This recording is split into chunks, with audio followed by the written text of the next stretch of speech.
Last கிளாஸ்ல ஒரு 3 model பார்த்துருந்தோம். ஸோ இன்னும் ஒரு 4 மாடல் இருக்கு. ஸோ ஒண்ணு வந்து ஏபி. ஸோ ஏ வந்து இண்டிவிஜுவலா இத்தன நாளா ஒர்க் பண்ணுவாரு. பி இண்டிவிஜுவலா இத்தன நாளா ஒர்க் பண்ணாரு. ஏயும் பியும் சேர்ந்து இத்தன நாளா ஒர்க் பண்ணுவாங்க. ஸோ அந்த மாடல்ல பார்த்தோம். ஸோ இல்ல அப்படின்னா ஏயும் பியும் சேர்ந்து இத்தன நாளா ஒர்க் பண்ணுவாங்க. பி மட்டும் இண்டிவிஜுவலா இத்தன நாளா ஒர்க் பண்ணுவாரு. ஸோ ஏ. ஸோ அது 2 ஒரே மாடல் தான். ஸோ அடுத்து பெர்சன்டேஜ் கான்செப்ட்லயும் ஃபிராக்ஷன்லயும் பார்த்தோம். ஸோ ட்வைஸ், த்ரைஸ் அப்படின்னு பார்த்தோம். அடுத்து பெர்சன்டேஜ் கான்செப்ட் பார்த்தோம். 3மே தெளிவா இருக்கீங்களா? ஸோ சிம்பிளா எப்படி சால்வ் பண்ணோம் அப்படிங்கிறத பார்த்தோம். ஸோ நீங்க ப்ரொசீஜரா சால்வ் பண்றதையும் சொல்லியிருந்தேன். ஸோ ப்ரொசீஜரா கண்டிப்பா தெரிஞ்சுக்கங்க. ஸோ சிம்பிளா சால்வ் பண்றது டைரக்டா கொடுத்துருக்கிறத நீங்க என்னவா எடுத்துக்கலாம்? எஃபிஷியன்சியாவே எடுத்து சால்வ் பண்ணிக்கலாம். இல்ல அப்படின்னா ஸோ கொடுத்துருக்கிறத கரெக்டா எக்ஸ் அப்படிங்கிறது கரெக்டா எடுக்கணும். எக்ஸ். ஸோ இப்போ A is thrice as good man as B அப்படின்னா ஏ எத்தனை நாள்ல அந்த ஒர்க்கை முடிப்பாருன்னா எக்ஸ் டேஸ்ல முடிப்பாரு. பி எத்தனை நாள்ல முடிப்பாரு? 3x டேஸ்ல முடிப்பார். இப்போ பர்சன்டேஜில் கொடுக்குறாங்க அப்படின்னா ratio of time taken by A and B.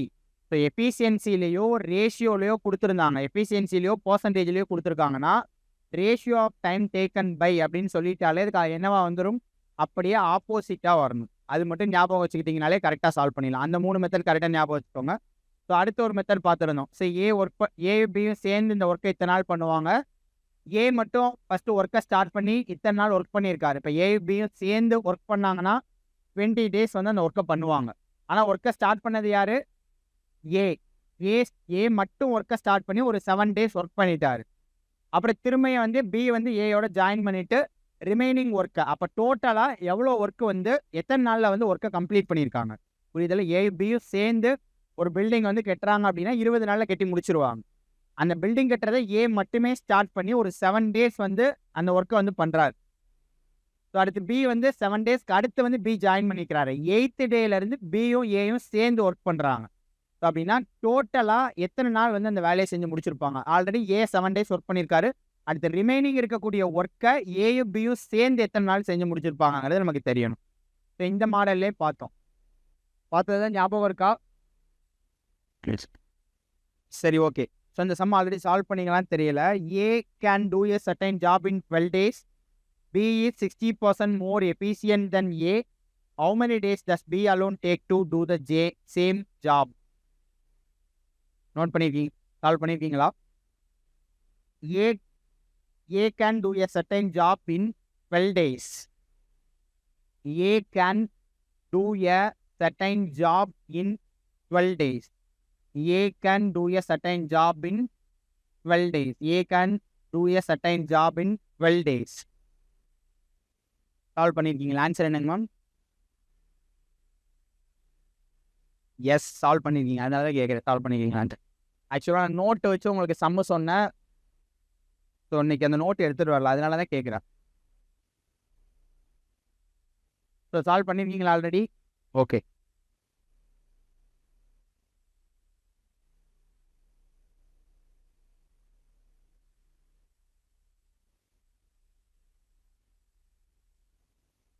Okay, next sum. It is A can do a piece of work in 80 days. A can do a piece of work in 80 days. A can do a piece of work in 80 days. A can do a piece of work in 80 days. He works at it for 10 days. A can do a piece of work in 80 days. He works at it for 10 days. ஏ மட்டும் எத்தனை நாள் ஆனால் work பண்ணிட்டார்? ஸ்டார்டிங்கில் 10 நாள் வந்து work பண்ணிட்டார். He works at it for 10 days. Then B alone finishes the remaining work in 42 days. So அடுத்து ஏ மட்டும் வேலை பார்த்தாருன்னா 80 நாள் ஒர்க் பண்ணுவார். அவர் வேலையை ஸ்டார்ட் பண்ணி 10 நாள் வந்து அவர் ஒர்க் பண்ணியிருக்காரு. ஸோ ரிமைனிங் இருக்கக்கூடிய ஒர்க்கை பி மட்டும் எத்தனை நாளில் கம்ப்ளீட் பண்ணியிருக்காரு? 42 டேஸ்ல கம்ப்ளீட் பண்ணியிருக்காரு. 42 டேஸ்ல கம்ப்ளீட் பண்ணியிருக்காரு. In how much time will A and be in how much time will A and B working together in how much time will A and B working together finish the work? Working together finish the work. நம்ம புரியுதுல? ஏ மட்டும் அந்த work பண்ணாருன்னா 80 days work பண்ணுவாரு. அவர் ஒர்க்கை start பண்ணி 10 days work பண்ணிட்டாரு. So B remaining இருக்கக்கூடிய ஏ விட்டுட்டு போன ரிமைனிங் இருக்கக்கூடிய ஒர்க்கை 42 டேஸில் கம்ப்ளீட் பண்ணுறாரு. ஸோ அப்படின்னா ஏயும் பியும் சேர்ந்து ஒர்க் பண்ணால் அந்த ஒர்க்கை எத்தனை நாளில் முடிப்பாங்கன்னு சொல்லி கேட்குறாங்க. ஸோ இப்போ எனக்கு ஏ 80 டேஸ். ஸோ இப்போ ஏ வந்து எவ்வளோ ஒர்க்கு கம்ப்ளீட் பண்ணிடுவார்?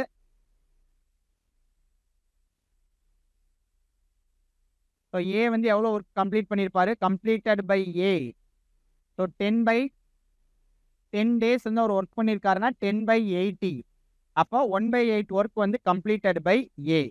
So work completed by A வந்து 1/8. ஸோ ரிமைனிங் ஒர்க், எனக்கு ரிமைனிங் ஒர்க் என்ன?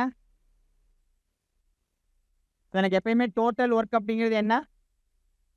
Total work 1. ஸோ அப்போ 1 மைனஸ் 1/8 நான் மைனஸ் பண்ணேன்னா எனக்கு ரிமைனிங் ஒர்க் என்ன? 7/8. ஸோ இந்த ரிமைனிங் ஒர்க்கை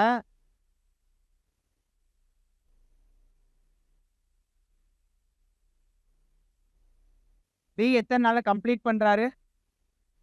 so remaining work completed by B. Yes sir, remaining work completed by B. So remaining work என்ன? 7/8. எத்தனை நாள் அந்த ஒர்க்கை முடிக்கிறாரு? 42 டேஸில் ரிமைனிங் ஒர்க்கை முடிக்கிறார். 42 டேஸில் ரிமைனிங் ஒர்க்கை முடிக்கிறார். ஸோ 8ல் 7 பங்கு வேலையை அவர் 42 நாளில் முடிச்சாருன்னா டோட்டல் 8 பார்ட். 8 பங்கையும் எத்தனை நாளில் முடிப்பார்? ஸோ 8 பங்கில் 7 பங்கு வேலையை அவர் 42 நாளில் முடிக்கிறார். ஆமாம் தானே? ரிமைனிங் ஒர்க்கு எனக்கு 7/8. ஸோ எனக்கு 7 பார்ட்ஸ் 42 டேஸ் அப்படின்னா 1 பார்ட் அப்படிங்கிறது என்ன? புரியுதா என்ன சொல்கிறேன்? புரியும் கண்டிப்பாக. ஃபஸ்ட்லேருந்து நிறைய சம்ஸ் பார்த்துருக்கோம். நான் என்ன சொல்கிறேன் புரியுதா? ஸோ ரிமைனிங் ஒர்க்கு எனக்கு 7/8. ஸோ அந்த 7/8 ஒர்க்கு எனக்கு 42 டேஸில் முடிக்கிறாரு. உங்களுக்கு அந்த குழப்பமே வேண்டாம். ஸோ எனக்கு 7/8 ஒர்க்கை 42 டேஸில் முடிக்கிறாருன்னா எனக்கு ஒரு ஒர்க்கு கம்ப்ளீட் பண்ணுறதுக்கு அவர் எத்தனை நாள் ஆகும்? இது நான் லாஸ்ட் டைமே உங்களுக்கு சொல்லியிருந்தேன். எனக்கு 7/8. ஸோ அப்போ 7x divided by 8 is equal to 42. Cancel பண்ணனா 6, x is equal to 48. So இப்படி சால்வ் பண்ணணுமா? ஸோ 8ல் 7 பங்கு எனக்கு 42 நாளில் முடிக்காருன்னா அது எனக்கு ஒரு பங்குங்கிறது 6 நாள். எனக்கு அந்த இங்கே ஒரு பங்கு தான் தேவை. அப்போ 42 + 6 48. புரியுதில்ல என்ன சொல்கிறேன்ட்டு? 8 பார்ட் ஆஃப் ஒர்க். ஸோ அதில் 7 பங்கு அப்படிங்கிறது எத்தனை நாளில் முடிக்கிறாரு? 42 டேஸ். அப்போ ஒரு பங்கு எத்தனை நாளில் முடிச்சிருப்பாரு? 6 டேஸ். இங்கே எனக்கு ரிமைனிங் எத்தனை பார்ட்டு வேணும்? அது ஒரு பார்ட்டு தான் வேணும். அப்போ 42 + 6 48 நம்ம டேரெக்டாகவே போட்டுடலாம். புரியுதில்ல என்ன சொல்கிறேன்? இல்லை அப்படின்னா நீங்கள் இதே ஞாபகம் வச்சுக்கோங்க.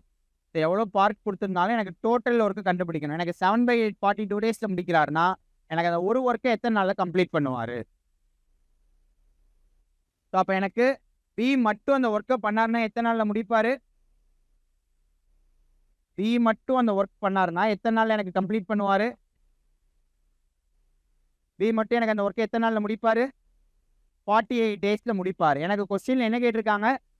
ஏயும் பியும் சேர்ந்து அந்த ஒர்க்கை எத்தனை நாளில் கம்ப்ளீட் பண்ணுவாங்கன்னு சொல்லி கேட்டிருக்காங்க. அதானே கேட்டிருக்காங்க. ஆக்சுவலாக இதெல்லாம் நம்ம எழுதவே வேணாம். இப்போ ஏ 80 10 டேஸில் முடிக்காருன்னா டேரெக்டாக இந்த ஸ்டெப்பே நம்ம எழுதிடலாம். அப்போ 10 பங்கு ஒர்க் பண்ணியிருக்காரு. அப்போ 10 நாள் ஒர்க் பண்ணியிருக்காரு. ஏ மட்டும் ஒர்க் பண்ணாருன்னா 80 டேஸ் ஒர்க் பண்ணுவார். அப்போ 10/80 1/8. ரிமைனிங் ஒர்க்னா 1 - 8ல் ஒரு பங்கு வேலை பார்த்துருக்காருன்னா ரிமைனிங் இருக்கக்கூடிய 7/8 தான்.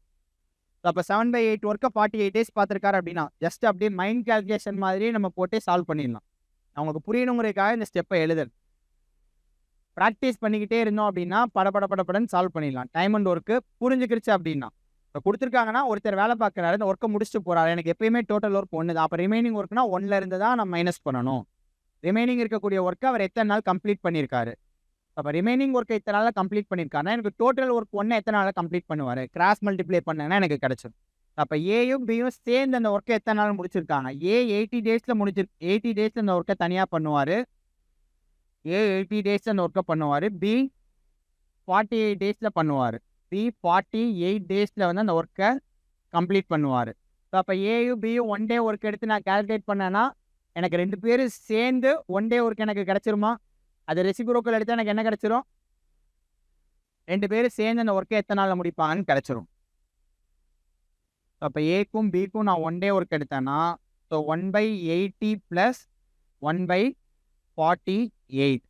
So 80, 48, 8 not 10, 6, 2, 5, 3.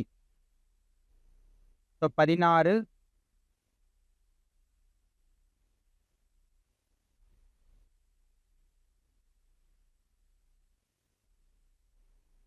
எனக்கு எல்சிஎம் என்ன? 8, 10, 6, 5 2s are 10, 3 2s are 6, 16, 15 sorry 160. So 5 × 16 80. எனக்கு எல்சிஎம் 240. எல்சிஎம் 240. ஸோ 240 அப்படின்னா ஸோ இங்கே நான் எதால் மல்டிப்ளை பண்ணுவேன்? 3. ஸோ இங்கே 5. ஸோ அப்போ 3 + 5. 3 + 5 8. 8 divided by 240. ஸோ கேன்சல் பண்ணனா எனக்கு 1/30. ஸோ 1/30 ரெசிப்ரோக்கல் எடுத்தானா எனக்கு 30 days. 30 days. 2 பேரும் சேர்ந்து அந்த ஒர்க்கை எத்தனை நாளில் முடிப்பாங்க? 30 days கம்ப்ளீட் பண்ணுவாங்க. புரியுதில்ல இந்த சம்மை? ஸோ இந்த மாதிரி சம்ஸ் தான் நமக்கு எக்ஸாமில் கேட்பாங்க. அந்த மாதிரி ஏபி பி மட்டும் எத்தனை நாள் பண்ணுவார், ஏபி சேர்ந்து டேரெக்டாக இருக்காது. பர்சன்டேஜ் கான்செப்ட் இருக்கும். நம்ம பார்த்த அந்த த்ரைஸ் ட்வைஸ் அந்த கான்செப்ட் இருக்கும். நீங்கள் முடிஞ்ச அளவுக்கு டேரெக்டாக சம் இருக்குது அப்படின்னா நீங்கள் எஃபிஷியன்சிலே சால்வ் பண்ணுங்கள். சம்மு பெருசாக வேறு ஏதாவது ஸோ அடுத்தடுத்து பார்க்கும்போது உங்களுக்கு தெரியும் எந்த இடத்துலலாம் எஃபிஷியன்சியை டேரெக்டாக வச்சு சால்வ் பண்ணலாம், எந்த இடத்துலலாம் பர்சன்டேஜையும் ஃப்ராக்ஷனையும் எடுத்து சால்வ் பண்ணோம் அப்படிங்கிறது. ஸோ இந்த சம் புரியுதில்ல? கேல்குலேஷன் மட்டும் தான், நம்ம புரிஞ்சுக்கிறத வச்சு மைனஸ் பண்ணுறேன், ஆட் பண்ணுறேன், அவ்வளோதான். So next some. A can do a piece of work in 10 days. A can do a piece of work in 10 days and B in 20 days. A can do a piece of work in 10 days and B in 20 days and B in 20 days and B in 20 days. They work together. They work together. They work together. But 2 days before. But 2 days before. 2 days before the completion of the work. 2 days before the completion of the work. A leaves. 2 days before the completion of the work.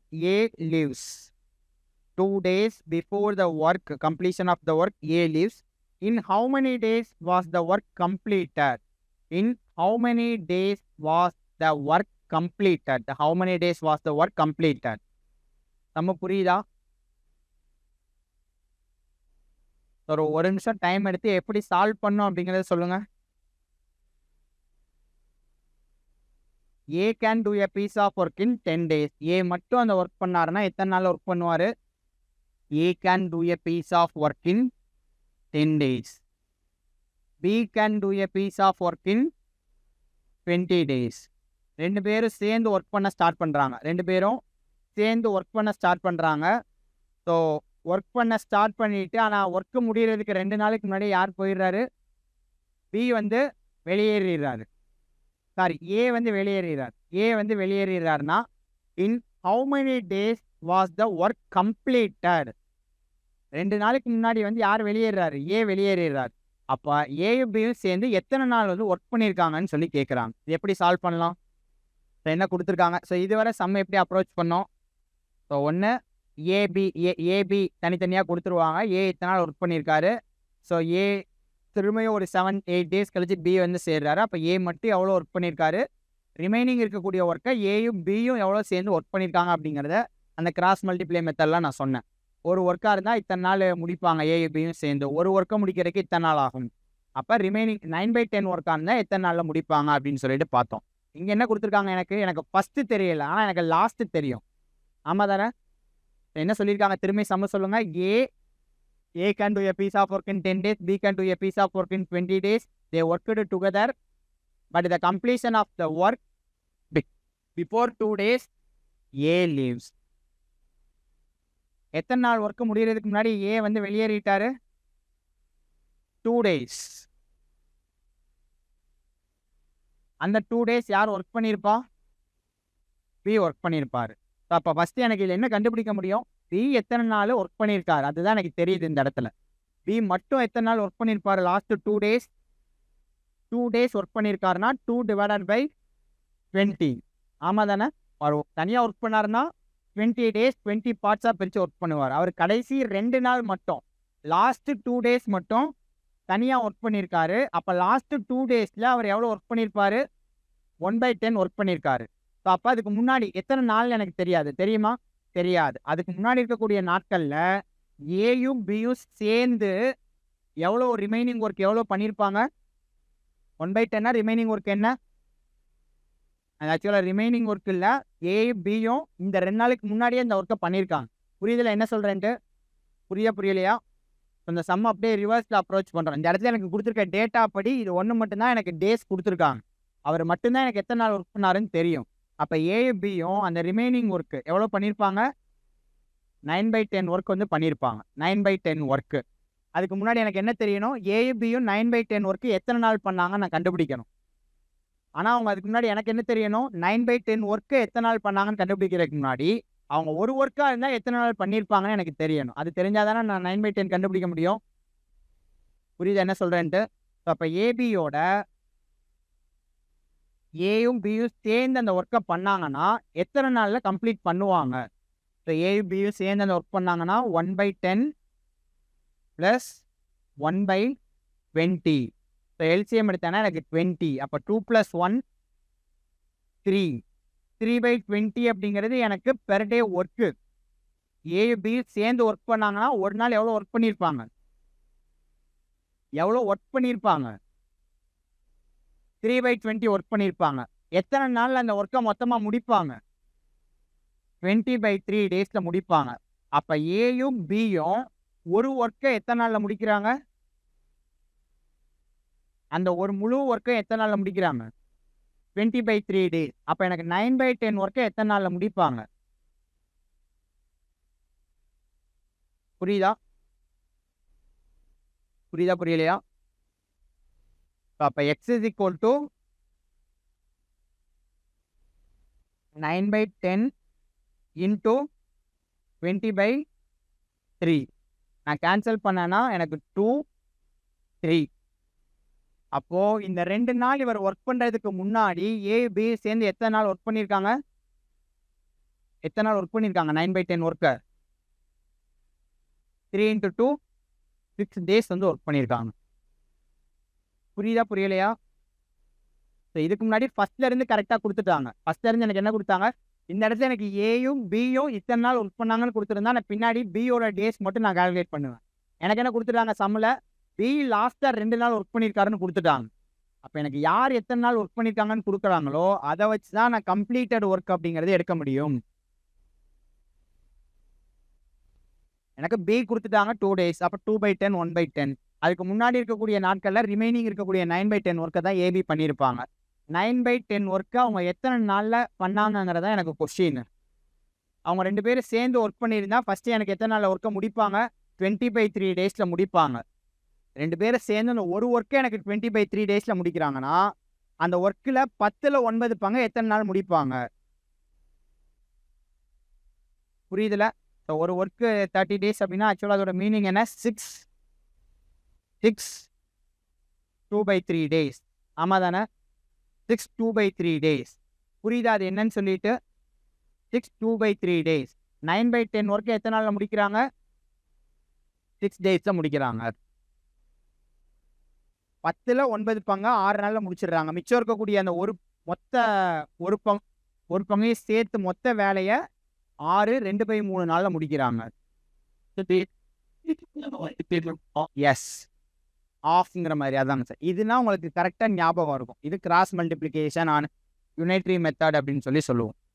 இப்போ ஒரு ஒர்க்கை ஒரு பேனா எனக்கு 10 ரூபானா 10 பேனா எவ்வளோ ரூபா? ஒரு பெண்ணோட ப்ரைஸ் எனக்கு 5 rupees அப்படின்னா ஒரு பெண்ணோட ப்ரைஸ் 10 rupeesனா எனக்கு 10 பெண்ணோட ப்ரைஸ் என்ன? ஸோ நான் கிராஸ் மல்டிப்ளை பண்ணேன்னா எனக்கு x 100. ஸோ இந்த மாதிரி கரெக்டாக ஞாபகம் வச்சு இந்த ரிலேஷன் மாதிரி கொடுத்துட்டு ஸோ 1 இந்த வேல்யூ அப்படின்னா எனக்கு அதில் இருக்கக்கூடிய பார்ட் எனக்கு 1 அதிகமாகலாம் கம்மியாகலாம். இங்கே எனக்கு கம்மியாக இருக்குது. அதிகமாக போனாலும் சேம் அதே கிராஸ் மல்டிப்ளிகேஷன் தான். ஆஃப் அந்த ஆஃப் தான். எழுதும் போது தப்பு பண்ணக்கூடாதுங்கிறதுனால தான் இந்த மாதிரி சால்வ் பண்ணிட்டோம்னா கரெக்டாக இருக்கும். ஓகே, நெக்ஸ்ட் சம் நோட் பண்ணிக்காங்க. ஏ அண்ட் பி அண்டர்டேக் கண்டிப்பாக 2 இல்லைனா 3 சம் நமக்கு டைம் அண்ட் ஒர்க்கில் எக்ஸாமில் கட்டாயம் இருக்கும். A and B undertake to do a piece of work for rupees 600. A and B undertake to do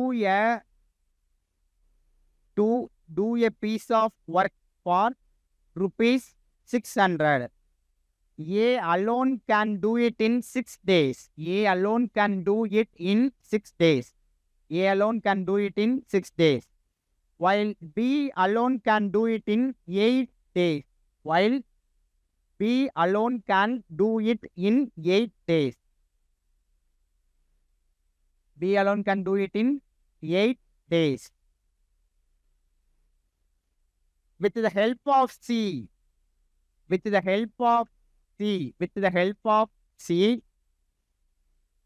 they finish it in 3 days. With the help of C, they finish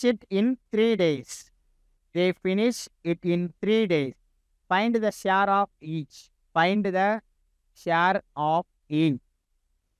So A மட்டும் அந்த work பண்ணாருன்னா எத்தனை நாளில் பண்ணுவார்? A மட்டும் 6 days. A மட்டும் அந்த work பண்ணாருன்னா 6 daysல பண்ணுவார். B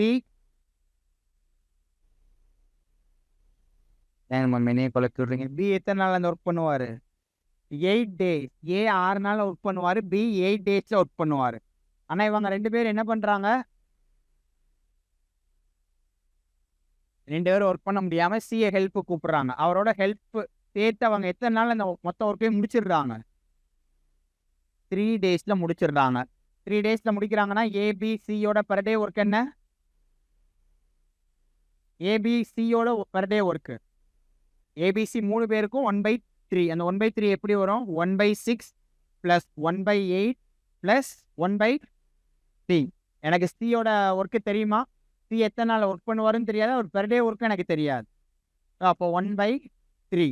1/C is equal to 1/3 minus 1/3 minus 1/6 plus 1/8. ரெண்டுமே எனக்கு இந்த சைடு மைனஸாக தான் வரும். ரெண்டுமே எனக்கு இந்த சைடு வந்ததுன்னா -1/6 -1/8ன்னு வரும். மைனஸை காமனாக எடுத்துட்டேன். ஃபஸ்ட் இங்கே என்ன வேல்யூ வரும்னு கண்டுபிடிச்சு எனக்கு சி வந்து மட்டும் ஒர்க் பண்ணாருன்னா எத்தனை நாளில் ஒர்க் பண்ணி முடிப்பாருன்னு கண்டுபிடிச்சு சொல்லுங்கள். நாங்கள் பர் டே ஒர்க் தான் எடுத்திருக்கேன். நீங்கள் என்ன கண்டுபிடிக்கணும்? ரெசிப்ரோக்கல் எடுக்கணும். சி மட்டும் அந்த ஒர்க் பண்ணாருன்னா எத்தனை நாளில் அந்த ஒர்க்கை முடிப்பாருன்னு எனக்கு கண்டுபிடிச்சு சொல்லுங்கள். சி அலோன் ஒர்க் பண்ணாருன்னா எனக்கு இங்கே 1/C என்ன வேல்யூ வருதுன்னு சொல்லுங்கள். 1/C என்ன பண்ணுறவங்கிறது புரியுதுல? இப்போ எனக்கு ஏபிசி தனித்தனியாக டேஸ் கொடுத்துருந்தா 3 பேர் இந்த ஒர்க்கை முடிப்பாங்கன்னா என்ன பண்ணுவோம்? 3 பேருக்கும் பெர் டே ஒர்க் எடுத்து ஆட் பண்ணோம் அப்படின்னா நமக்கு பெர் டே ஒர்க்கு கிடைக்கும். அதுக்கு ரெசிப்ரோக்கல் எடுத்தால் நமக்கு என்ன கிடைச்சிரும்? 3 பேர் அந்த ஒர்க்கை எத்தனை நாளில் செஞ்சு முடிப்பாங்க அப்படிங்கிறது கிடைச்சிரும். ஆமாம் தானே சார்? அப்போ இந்த இடத்துல எனக்கு 1/C என்ன வருது? 1/C செக் பண்ணுங்க சார்ங்களா. 1/24. ஸோ அப்போ எனக்கு சியோட பர் டே ஒர்க்குங்கிறது 1/24. எனக்கு சி மட்டும் அந்த ஒர்க் பண்ணாருன்னா எத்தனை நாளில் முடிப்பார்? 24 டேஸில் முடிப்பார். எனக்கு ஏ 6 நாள், பி 8 நாள், சி 24 நாள். ஏ 6, பி 8, சி 24. எனக்கு என்ன கேட்டிருக்காங்க? அந்த ₹600 அப்படிங்கிறது இவங்களுக்குள்ள என்ன ரேஷியோவில் பிரிஞ்சு யார் யாருக்கு எவ்வளோ அமௌண்ட் கிடைக்கும்னு கேட்டிருக்காங்க. புரியுதுல? நம்ம புரியுதுல என்ன கொடுத்துருக்காங்கன்ட்டு? ஸோ அப்போ நான் அமௌண்ட் கொடுத்து எனக்கு ரேஷியோவாக பிரிக்கணும்னால நான் என்ன சொல்லியிருந்தேன்?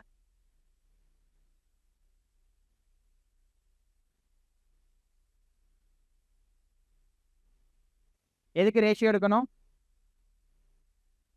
இது என்ன எழுதியிருக்கேன் நான்? 1/6, 1/8, 1/4 என்ன? Per day work. So per day ஒர்க்குக்கு தான் நான் ரேஷியோ எடுக்கணும். எனக்கு ஏபிக்கு எடுத்தேன்னா 3:4.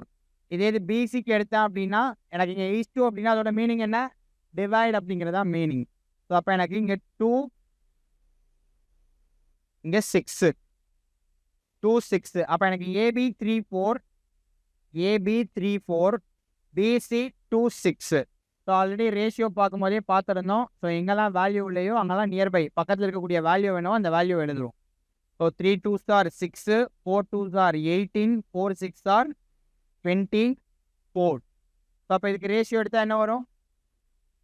மிஸ்டேக் பண்ணி ஏ 6 days, 8 days, 24 days, 1/6, 8/1. So 3 2s are 6, 4 2s are 8, 3:4. இதுக்கு மேலே கேன்சல் பண்ணலாம்ல. ஸோ அப்போ எனக்கு 3 4 1 3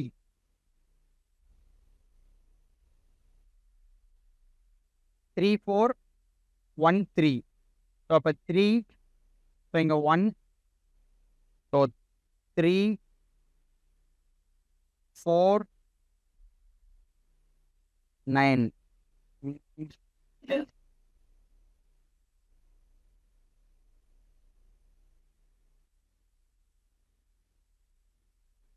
So 1/6, 1/8. 3 2s are 8, 4 2s are 8. ஏக்கும் பிக்கும் ரேஷியோ 3:4. பிக்கும் சிக்கும் ரேஷியோ இருக்குன்னா 1/8 into 24 divided by 1. ஸோ 1:3. அப்போ எனக்கு 3 4 1 3. ஸோ எனக்கு சாரி எஸ்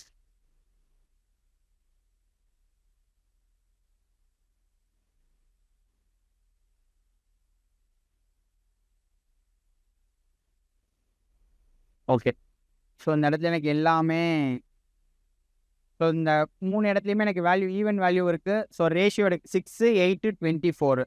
ஸோ அந்த ரேஷியோவை நான் இதுக்கு மேலே நான் சிம்பிளஸ்ட் ஃபார்முக்கு கொண்டு வரணும். ஸோ 6 8 24 டேரெக்டாக சிம்பிளஸ்ட் ஃபார்ம்னா என்ன பண்ணலாம்? கீழே 6 8 24 எல்லாமே இந்த 2 இல்லைனா 4ஓட மல்டிபிளாக இருக்குது. நான் எல்சிஎம் எடுத்தேன்னா எனக்கு 24. எல்சிஎம் எடுத்தேன்னா 24. ஸோ அப்போ நான் 24ஆல் எல்லா வேல்யூ நான் மல்டிப்ளை பண்ணும்போது என்ன ஆகும்? 24 கேன்சல் ஆயிரும். இங்கே 3 இங்கே 4. ஸோ அப்போ என்ன ரேஷியோ? நான் ஆல்ரெடி சொல்லியிருந்தால ரேஷியோ அப்படிங்கிறது அதில் இருக்கக்கூடிய எல்லா வேல்யூவும் எந்த வேல்யூவாலையும் சேம் வேல்யூவால் டிவைட் பண்ணாலோ கேன்சல் பண்ணாலோ நமக்கு என்ன மாறாது? அந்த ரேஷியோ அப்படிங்கிறது சேஞ்ச் ஆகாது. ஸோ அப்போ எனக்கு ரேஷியோ என்ன அப்படின்னா 4:3:1. ஸோ மொத்தமாக அந்த அமௌண்ட் அப்படிங்கிறது என்னவா பிரியும்? 4:3:1 அப்படிங்கிற ரேஷியோவில் பிரியும். 4:3:1. ஸோ அப்போ 4:3:1 அப்படின்னா எனக்கு மொத்தமாக 600 அப்படிங்கிறது எத்தனை பார்ட்டாக பிரியுது? 7 பார்ட்டாக பிரியுது. ஸோ அப்போது 4 600 3/4 3/7 600. ஸோ அப்போ ஃபஸ்ட்டு ஏயோட ஷேர் என்ன? ஏயோட ஷேர் ஸோ 431 தானே, சாரி குழப்பம் வந்துட்டாலே தப்போம். ஸோ 8 பார்ட்டாக பிரிக்கிறோம். ஸோ அப்போ எனக்கு ஏக்கு 4 பார்ட்டு, பிக்கு 3 பார்ட்டு, சிக்கு 1 பார்ட். அப்போ என்ன அமௌண்ட் வரும்? ஸோ ஏயோட ஷேர் என்ன? ஏயோட ஷேர் ஸோ 1 2 ஏயோட ஷேர் 300.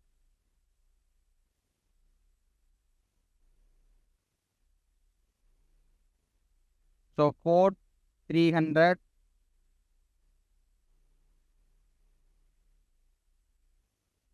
ஸோ 2 2 5 பியோட ஷேரு 225 rupees. ஸோ அப்போ மொத்தம் 600ல் எனக்கு 525 அப்படிங்கிறது ஷேர் முடிஞ்சிருச்சு. ஸோ அப்போ அவருக்கு 1 ஷேர் அப்படிங்கிறது 75 rupees. 75 rupees.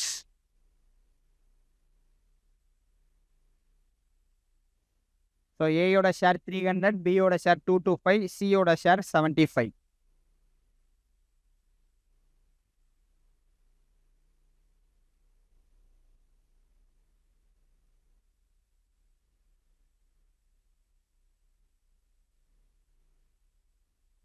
ஸோ நான் என்ன தப்பு பண்ணியிருக்கேன்,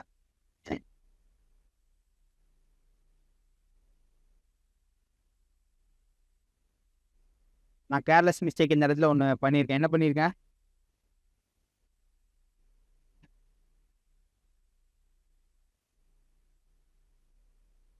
4:3 தானே, 3:1 தானே. எனக்கு பி சேமாக தான் இருக்கு. நான் டேரெக்டாகவே எனக்கு ரேஷியோ இங்கேயே வந்துருச்சு.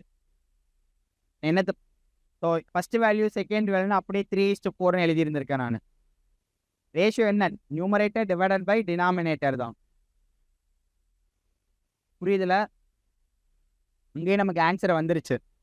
ஸோ இங்கே நான் ரேஷியோ எழுதும் போது மாற்றி எழுதுனதுனால அந்த இடத்துல எனக்கு ஆன்சர் வரல.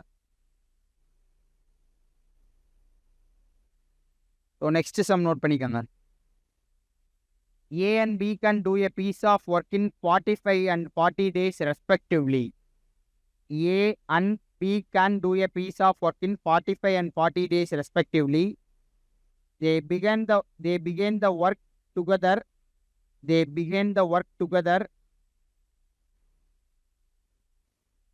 But A leaves after some days. They begin the work together, but A leaves after some days. And B finished the remaining work in 23 days.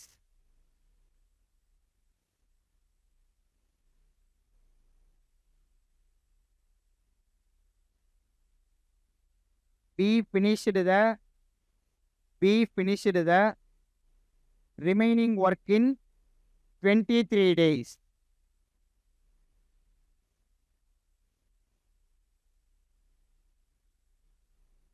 After how many days did A leave? சம புரியுதா? A, B can do a piece of work in 45. So A, B ஒரு ஒர்க்கை எத்தனை நாள் பண்ணுவாங்க? A and B can do a piece of work in 45 and 40 days respectively. 45 days. A வந்து அந்த ஒர்க்கை 45 days பண்ணுவார். B வந்து 40 days வந்து ஒர்க் பண்ணுவார். B வந்து 40 days ஒர்க் பண்ணுவார். ரெண்டு பேரும் சேர்ந்து ஒர்க்கை ஸ்டார்ட் பண்ணிடுறாங்க. After some days, but A leave after some days. எத்தனை நாள் அவங்க ரெண்டு பேரும் சேர்ந்து ஒர்க்கை ஸ்டார்ட் பண்ணிடுறாங்க. ரெண்டு பேரும் ஒர்க் பண்ணிக்கிட்டு இருக்கும் போதே ஒரு குறிப்பிட்ட நாள் கழிச்சு யார் வெளியேறாரு? ஏ வந்து வெளியேறாரு. So B finished the remaining work in 23 days. So ரெண்டு பேரும் சேர்ந்து ஒர்க்கை ஸ்டார்ட் பண்ணுறாங்க. ஸோ ஒரு குறிப்பிட்ட நாள் கழிச்சு ஆஃப்டர் சம் டேஸ்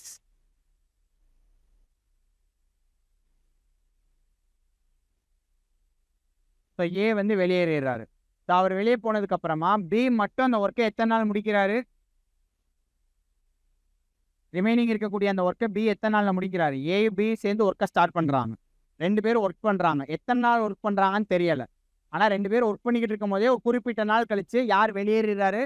ஏன் வெளியேறார்? அவர் வெளியேறினதுக்கு அப்புறம் பி மட்டும் அந்த ஒர்க்கை 23 days ஒர்க் பண்ணி கம்ப்ளீட் பண்ணுறாரு.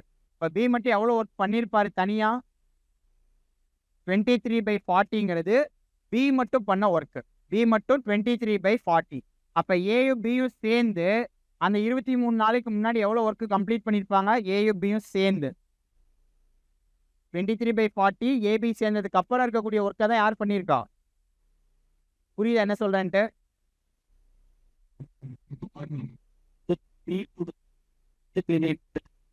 அதாங்க சார், அதுல இருந்து இருக்கக்கூடியது 17/40. அந்த ஒர்க்கை 40 பிரிக்கும் போது 17/40 தான் அவங்க முன்னாடி ஒர்க் பண்ணியிருப்பாங்க. இதே இதை ரெண்டு பேருக்கு நம்ம எடுக்கும் போது வேல்யூ மாறும். ஏ பி சேர்ந்து பர் டே ஒர்க்குங்கும் போது நமக்கு வேல்யூ மாறும். இப்போ எனக்கு டோட்டல் ஒர்க்கை 40 பிரித்து 23 பார்ட்டை வந்து பி ஒர்க் பண்ணியிருக்காரு. எப்போ? ஆஃப்டர் ஏபி சேர்ந்து ஒர்க் பண்ணதுக்கு அப்புறமா. எனக்கு அது அப்போ ரிமைனிங் ஒர்க்குன்னு கூட சொல்ல முடியாது. எப்படி சொல்லலாம்? ஏபியும் சேர்ந்து ஸ்டார்டிங்கில் எவ்வளோ ஒர்க்கு கம்ப்ளீட் பண்ணியிருக்காங்க? ஏபி எவ்வளோ ஒர்க்கு கம்ப்ளீட் பண்ணியிருக்காங்க? 17/40 ஒர்க்கு வந்து கம்ப்ளீட் பண்ணியிருக்காங்க. ஸோ 17/40 ஒர்க்கு அவங்க எத்தனை நாளில் கம்ப்ளீட் பண்ணியிருக்காங்கிறது எனக்கு தெரியணும். 17/40 ஒர்க்கு அவங்க எத்தனை நாளில் கம்ப்ளீட் பண்ணியிருக்காங்க? அதுதான் என்ன கொஸ்டின்? அதான் அதோட மீனிங் என்ன? ஏ எத்தனை நாளைக்கு அடுத்து வெளியேறி இருக்காரு அப்படின்னா, இப்போ ஏ எத்தனை நாளைக்கு அடுத்து வெளியேறி இருக்காருன்னா, ஃபஸ்ட்டு ஏயும் பியும் சேர்ந்து குறிப்பிட்ட நாள் ஒர்க் பண்ணியிருப்பாங்க. அந்த நாள் கழிச்சு தானே ஏ வெளியேறி இருப்பார். அப்போ ஏபியும் இந்த 17/40ங்கிற இந்த ஒர்க்கை எத்தனை நாளில் முடிச்சிருப்பாங்க? அப்போ அதுக்கு முன்னாடி எனக்கு என்ன தெரியணும்? ஏபியும் சேர்ந்து ஒர்க் பண்ணால் அந்த ஒரு ஒர்க்கை எனக்கு எத்தனை நாளில் கம்ப்ளீட் பண்ணுவாங்க? இப்போ ஒரு ஒர்க்கை எத்தனை நாளில் கம்ப்ளீட் பண்ணுவாங்க நான் கண்டுபிடிச்சா அந்த 17/40 ஒர்க்கை எத்தனை நாளில் கம்ப்ளீட் பண்ணுவாங்க நான் கண்டுபிடிச்சிடலாம். புரியுதுல? ஸோ அப்போ ஏபியோட பெர் டே ஒர்க் நான் எடுத்தேன் அப்படின்னா per day work so 1/45 1/40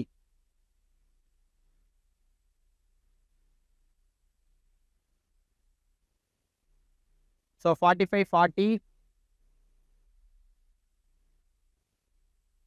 40 450 so அங்கே எனக்கு 10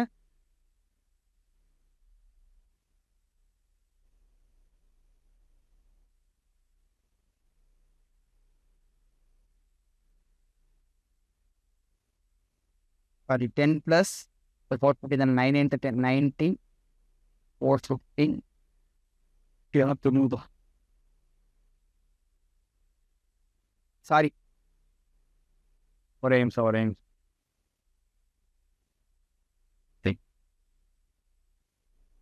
360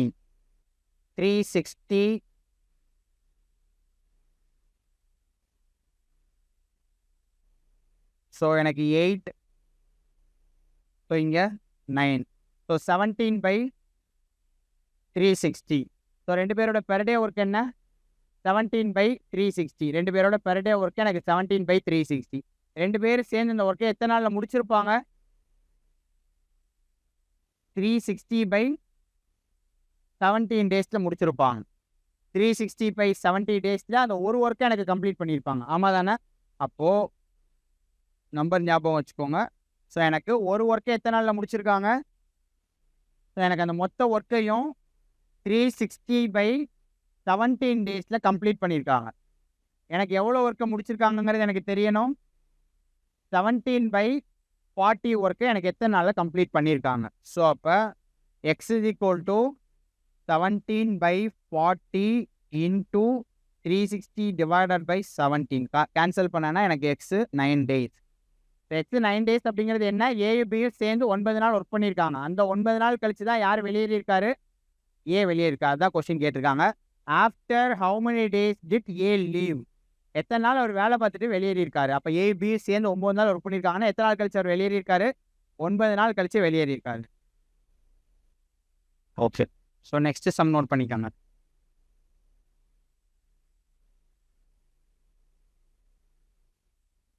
A and B working separately can do a piece of work in 9 and 12 days respectively. A and B working separately can do a piece of work in 9 and 12 days respectively. 9 and 12 days respectively. If they work for a day alternately,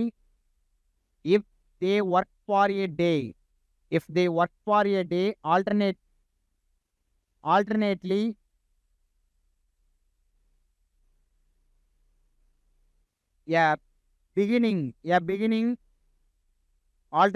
A தான் வந்து first ஒர்க்கை தொடங்கினாரு. ஆல்டர்னேட்டா work பண்றாங்க. ஏ start பண்றாரு. In how many days the work will be completed?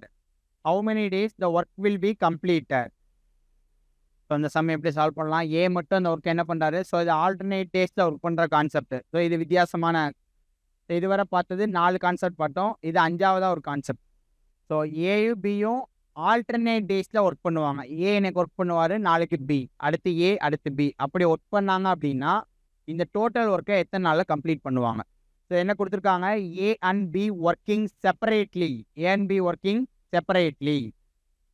Can do a piece of work in 9 days and 12 days. A and B can work separately. எத்தனை நாள் work பண்ணுவாங்க? 9 days work பண்ணுவாங்க. B வந்து 12 days work பண்ணுவார். First யார் ஒர்க்கை start பண்ணுறாரு? If they work for a day alternately, ரெண்டு பேரும் ஒருத்தர் ஒரு நாள் மாறி ஒர்க் பண்ணுவாங்க. ஏ தான் வந்து ஒர்க்கை ஸ்டார்ட் பண்ணுறாரு. ஸோ ஃபஸ்ட்டு டே எனக்கு ஏ ஸ்டார்ட் பண்ணுறாரு அப்படின்னா செகண்ட் டே பி, ஸோ இந்த மாதிரி பேர் ஆஃப் டேஸ் எனக்கு வந்துக்கிட்டே இருக்கு. ஓகே. ஸோ அதுக்கு முன்னாடி எனக்கு என்ன தெரியணும், ஏ 9 டேஸில் ஒர்க் பண்ணுறாரு, பி 12 டேஸில் ஒர்க் பண்ணுறாரு. அப்போது 2 பேரும் ஆல்டர்னேட் டேஸில் ஒர்க் பண்ணுறாங்க. அப்போ ஃபஸ்ட்டு டே ஏ, செகண்ட் டே பி. ஸோ அப்போ எனக்கு ஃபஸ்ட்டு 2 டேஸோட ஒர்க் என்னங்கிறது இந்த இடத்துல கண்டுபிடிப்போம். ஃபஸ்ட்டு 2 டேஸ் 2 பேர் சேர்ந்து எவ்வளோ ஒர்க் பண்ணுறாங்க அப்படிங்கிறது கண்டுபிடிப்போம். ஸோ அதுக்கு முன்னாடி இந்த சம் கேட்டால் நீங்கள் ஷார்ட்கட்டில் டேரெக்டாக எப்படி சால்வ் பண்ணலாம் அப்படிங்கிறது ஃபஸ்ட்டு நான் சொல்லிடுறேன், அது தெரிஞ்சுக்காங்க. ஸோ 2 பேரோட பெர் டே ஒர்க் அப்படிங்கிறது எப்படி எடுப்போம், 1/9 1/12 1/9 1/12 2 பேரும் சேர்ந்து பெர் டேயில் ஒர்க் பண்ணுறாங்க அப்படின்னா, ஸோ அதுக்கு நான் எல்சிஎம் எடுத்தேன்னா எனக்கு 36.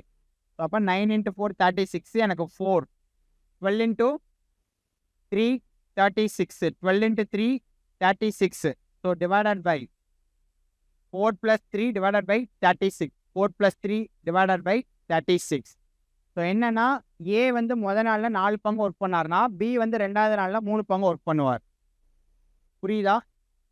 ஸோ அதானே கான்செப்ட், அதானே, அதுக்கு தான் நம்ம எல்சிஎம் எடுக்கிறோம். இப்போ பெர் டே ஒர்க்குங்கிறது தனித்தனியாக பண்ணாங்கன்னா எனக்கு 1/9 1/12. 2 பேரும் சேர்ந்து பெர் டே ஒர்க் அப்படின்னு எடுத்தோம் அப்படின்னா, ஸோ பெர் டேயில் அவர் எத்தனை பங்கு ஒர்க் பண்ணுவார், மொத்தமாக எனக்கு 2 பேரும் சேர்ந்து ஒர்க் பண்ணும்போது இந்த ஒர்க்கு எத்தனையா பிரியுது, எனக்கு 36 டேஸ் வந்து பிரியுது. 2 பேரும் சேர்ந்து ஒர்க் பண்ணும்போது எனக்கு 36 டேஸ் பிரியுது. ஆனால் அவங்க எப்படி ஒர்க் பண்ணுறாங்க, ஆல்டர்னேட் டேஸில் ஒர்க் பண்ணுறாங்க. ஸோ அப்போ எனக்கு ஃபஸ்ட்டு ஏ 4 பார்ட் ஆஃப் ஒர்க்குங்கிறத கம்ப்ளீட் பண்ணியிருப்பார். எனக்கு மொத்தம் எத்தனை பார்ட் ஒர்க் இருக்குது, 36. எனக்கு ஏ ஃபஸ்ட்டு 4 கம்ப்ளீட் பண்ணியிருப்பார், அடுத்து பி 3 கம்ப்ளீட் பண்ணுவார்.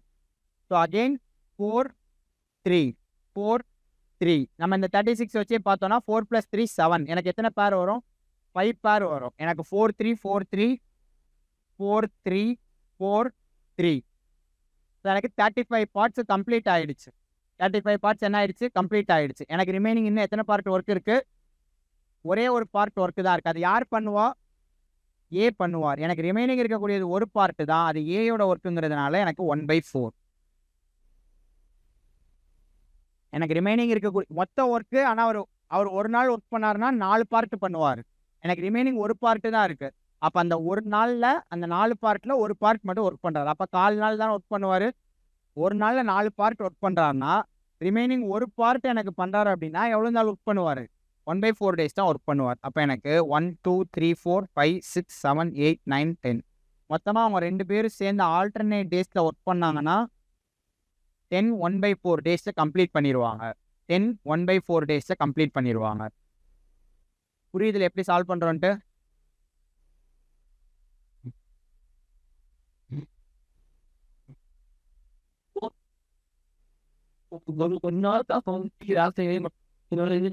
ஆமாங்க சார், அதனால தான் நான் 4 3 மாறி மாறி ஆல்டர்னேட்டாக எடுக்கிறோம். எனக்கு மொத்த பார்ட்டு 36 தான். ஆக்சுவலாக எனக்கு ஒரு நாளில் பண்ணிட்டாங்கன்னா எனக்கு 7 பார்ட்டை கம்ப்ளீட் பண்ணிடுவாங்க. ஆனால் அவங்க ஒரு நாளில் பண்ணுறாங்களா, இல்லை. மொதல் நாள் அவர் 4 பார்ட் பண்ணார்னா அடுத்து 3 பார்ட்ஸ் ஆஃப் ஒர்க்ஸுங்கிறத அவர் செகண்ட் டே பண்ணுவார். ஒரே நாள்லே 2 பேரும் ஒன்றா பண்ணாங்க அப்படின்னா 7 7 பார்த்தோன்னா 5 × 7 35 முடிஞ்சிடும்.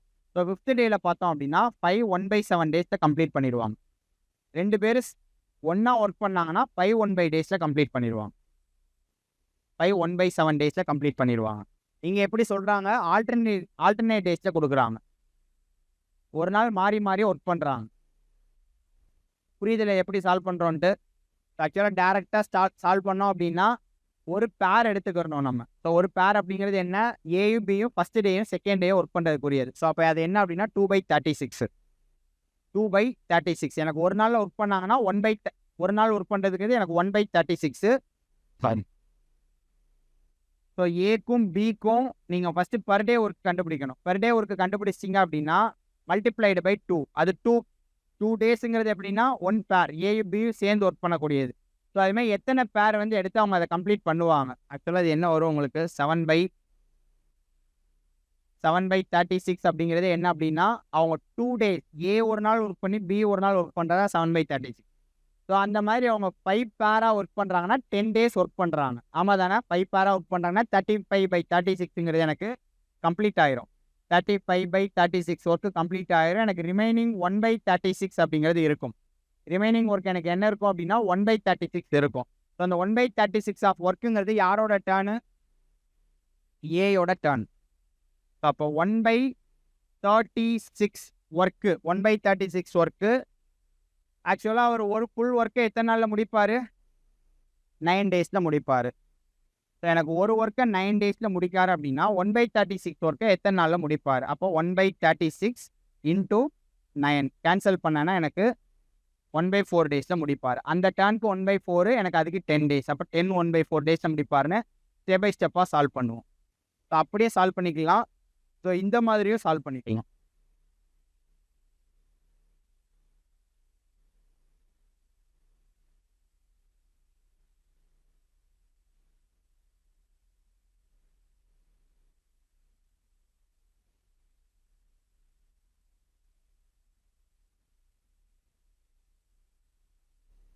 ஸோ நெக்ஸ்ட் சம்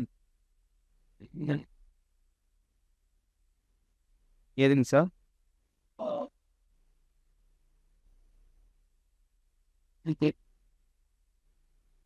சரி, இதுதான் சம் எழுதி சால்வ் பண்ணது. இதுக்கு முன்னாடி இது நான் சால்வ் பண்ணிட்டு உங்களுக்கு சொன்னேன். ஆமாங்க சார்.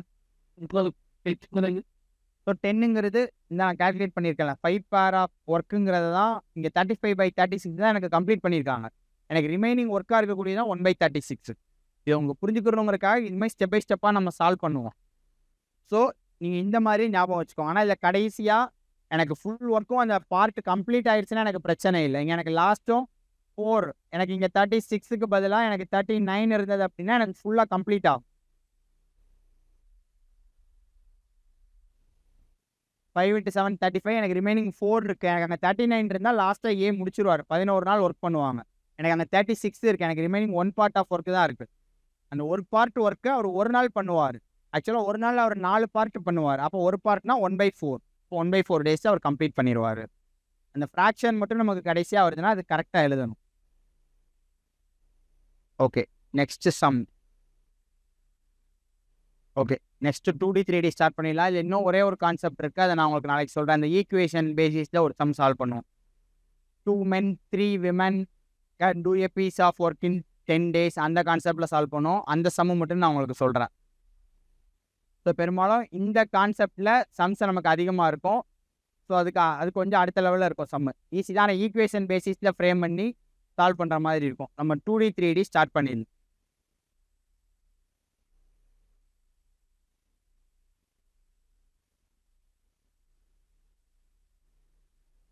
ஸோ நமக்கு சிலபஸில் ஏரியா கொடுத்துருப்பாங்க. Area so area and volume. Area and volume.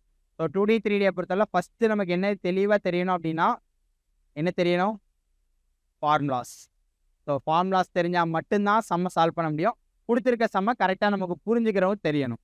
So எந்த இடத்துல ஏரியா கண்டுபிடிக்கணும், எந்த இடத்துல சர்க்கம்ஃபரன்ஸ் பெரிமீட்டர் எந்த இடத்துல கண்டுபிடிக்கணும் அப்படிங்கிறது நமக்கு தெளிவாக தெரியணும். ஸோ ஏரியா பெரிமீட்டர் அப்படின்னா என்ன? ஏரியா பெரிமீட்டர் சுற்றளவு பரப்பளவு. ஏரியானா ஏரியா. ஏரியானா என்ன? பெரிமீட்டர்னா என்ன?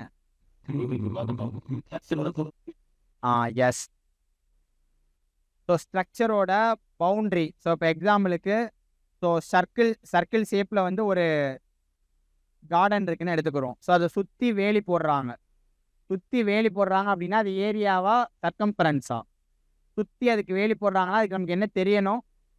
அதோட சர்க்கம்ஃபரன்ஸ் என்னன்னு தெரியணும். அதே அந்த சர்க்கிள் ஷேப்பில் இருக்கக்கூடிய அந்த கார்டனில் ஃபுல்லாகவே டைல்ஸ் கல் பதிக்கிறாங்கன்னு வச்சுக்கோங்க. டைல்ஸ் பதிக்கிறாங்க. அதுக்கு என்ன கண்டுபிடிக்கணும் நம்ம? ஏரியா. ஸோ ஏரியா அப்படின்னா அந்த ஷேப்புக்குள்ளே நம்ம எவ்வளோ பொருளை வந்து வைக்க முடியும், அந்த பகுதி எந்த அளவுக்கு பொருளை எடுத்துக்கிறது, அதை அடைத்து கொள்ளக்கூடிய அந்த இடம், அதுதான் என்ன சொல்லுவோம் அப்படின்னா ஏரியா. ஸோ இது ஏரியா. ஸோ அது ஒரு டைம் சுற்றி வர்றோம் அப்படின்னா அது என்ன அப்படின்னா சுற்றளவு, சர்க்கம்ஃபரன்ஸ். ஸோ நமக்கு சிலபஸில் ஏரியா தான் கொடுத்துருப்பாங்க. அதில் நிறைய ஷேப்ஸ் கொடுத்துருப்பாங்க. அதோட ஃபார்முலா வச்சு அப்ரோச் பண்ணுற மாதிரி தான். ஸோ நமக்கு டைம் இருந்தால் இன்னும் டீட்டெயிலாக நம்ம பார்க்கலாம். தெளிவாக உங்களுக்கு எந்தெந்த சம் எப்படி சால்வ் பண்ணோம் அப்படிங்கிறத நான் சொல்லிடுறேன். 2D 3Dயில் எந்த மாதிரிலாம் சம்ஸ் கேட்பாங்க, அந்த ஃபார்முலாஸ் எல்லாமே நான் தெளிவாக சொல்லிடுறேன். ஃபஸ்ட்டு ஃபார்முலாஸை நோட் பண்ணிவிட்டு ஒரு சம்மாக சால்வ் பண்ண ஸ்டார்ட் பண்ணிடணும். ஓகே, ஃபார்முலா நோட் பண்ணிக்கோங்க. Area of a rectangle, area of a rectangle, area of a rectangle.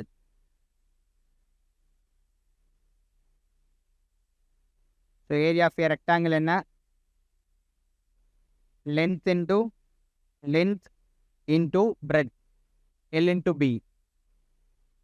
So perimeter of a rectangle, perimeter of a rectangle, 2 of L plus B, 2 of L plus B, 2 of L plus B. Area of a square, area of a square, area of a square, A square அல்லது side square, A square or side square. So area square அப்படிங்கிறதுக்கு அதுக்கு 4 sides இருக்கும். So அது A அப்படின்னு சொல்லுவோம். So a square or side square, area of a square. So அது இல்லாமல் diagonal கொடுத்தாங்க அப்படின்னா, ஸோ டயகனல் வேல்யூ கொடுத்தாங்க அப்படின்னா ஏரியா எப்படி கால்குலேட் பண்ணணும்னா ½ into D square. So diagonal value கொடுத்தாங்கன்னா, ஸோ தமிழில் மூளை விட்டம்னு சொல்லுவோம். டயகனல் கொடுத்தாங்கன்னா ஏரியா ஆஃப் எ ஸ்கொயர் என்ன அப்படின்னா ½ into D square, ½ into D square. Area of a triangle, area of a triangle ½ into B into H. So B அப்படிங்கிறது எனக்கு base, ஹச்சுங்கிறது height. ½ into B into H. So எனக்கு 3 sides ஈக்குவலாக இல்லை அப்படின்னா, so ABC அப்படின்னு எனக்கு ட்ரையாங்கிள் இருக்கக்கூடிய 3 சைட்ஸ் ஆர் நாட் ஈக்குவல் அப்படின்னா, so area of triangle is equal to area of a triangle root of S into S minus A, root of s into s minus a, s minus b into s minus c, root of s into s minus a, s minus b into s minus c. So ABC அப்படிங்கிறது அது எனக்கு என்ன அப்படின்னா sides of triangle. ABC அப்படிங்கிறது sides of triangle. So எஸ்ங்கிறது ½ into A plus B plus C, எஸ்ங்கிறது ½ into A plus B plus C. So இதை ஏரியாவோட ஃபார்முலா. அது எஸ் அப்படிங்கிறது எனக்கு ½ into A plus B plus C. Area of an equilateral triangle, area of an equilateral triangle √3/4 into A square. Area of an equilateral triangle √3/4 into A square. சமபாக்க முக்கோணம் அப்படின்னா √3/4 into A square. Radius of incircle of an equilateral triangle, radius of incircle, radius of incircle of an equilateral triangle, radius of incircle of an equilateral triangle of side A, radius of incircle of an equilateral triangle of side A, a/2 √3. So என்ன அப்படின்னா ஒரு முக்கோணத்துக்குள்ள, so ஒரு வட்டம் வரைஞ்சோன்னா, ஒரு முக்கோணத்துக்குள்ள ஒரு வட்டம் வரைஞ்சோன்னா, so அந்த வட்டத்தினுடைய ஆரம், ஸோ அதோட ரேடியஸ் என்ன? ஸோ ஒரு ஈக்குவலேட்டரல் ட்ரையாங்கிள் கூட ஒரு சர்க்கிள் வரைகிறோன்னா அந்த சர்க்கிளோட ரேடியஸ் என்ன? ஸோ அதுக்குரிய ஃபார்முலா தான் a/2 √3. Radius of incircle of an equilateral triangle of side A is equal to a/2 √3. Radius of a/2 into √3. So circumcircle. So equilateral ட்ரையாங்கிளை சுற்றி ஒரு சர்க்கிள் வரைகிறோன்னா, ஈக்குவலேட்டரல் ட்ரையாங்கிள், ஸோ அதோட 3 கார்னரையும் டச் பண்ணுற மாதிரி நான் ஒரு சர்க்கிள் வரைகிறேன்னா, ஸோ அந்த சர்க்கிளோட ரேடியஸ் அப்படிங்கிறது a/√3. Circle a/√3. Circle a/√3. So அடுத்தது area of parallelogram, area of parallelogram, base into height, base into height, base into height.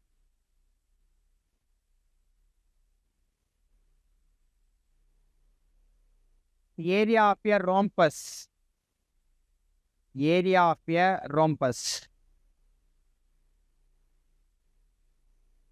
½ into product of diagonals, area of a rhombus half into product of diagonals. So half into d1 into d2. Half into d1 into d2. Half into d1 into d2.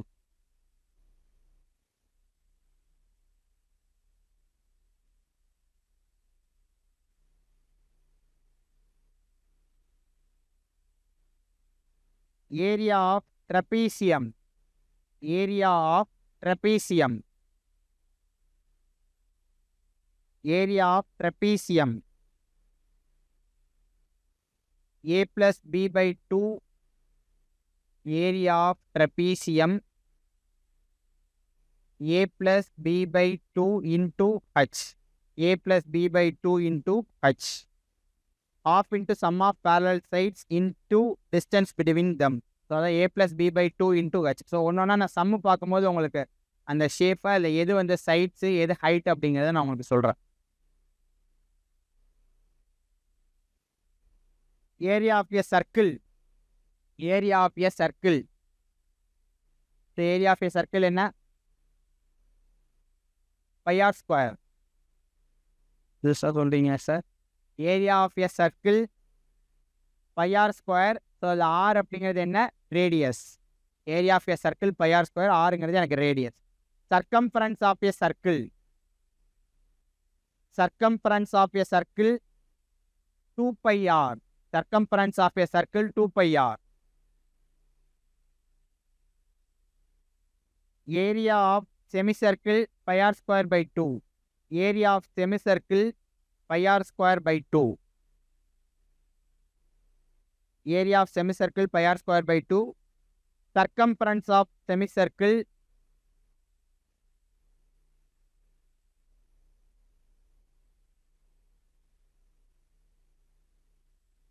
circumference of semicircle pi r plus 2r. Pi r plus 2r. Pi r plus 2r. Area of a sector. Area of a sector. So sector அப்படின்னா என்ன? Sector.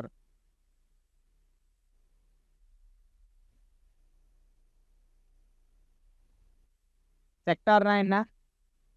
Sector.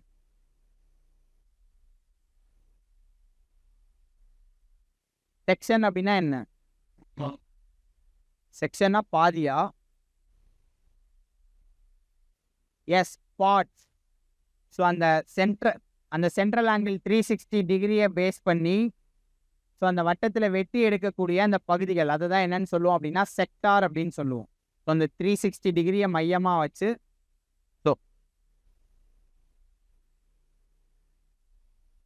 So எனக்கு இந்த ஒன்று ஒரு sector.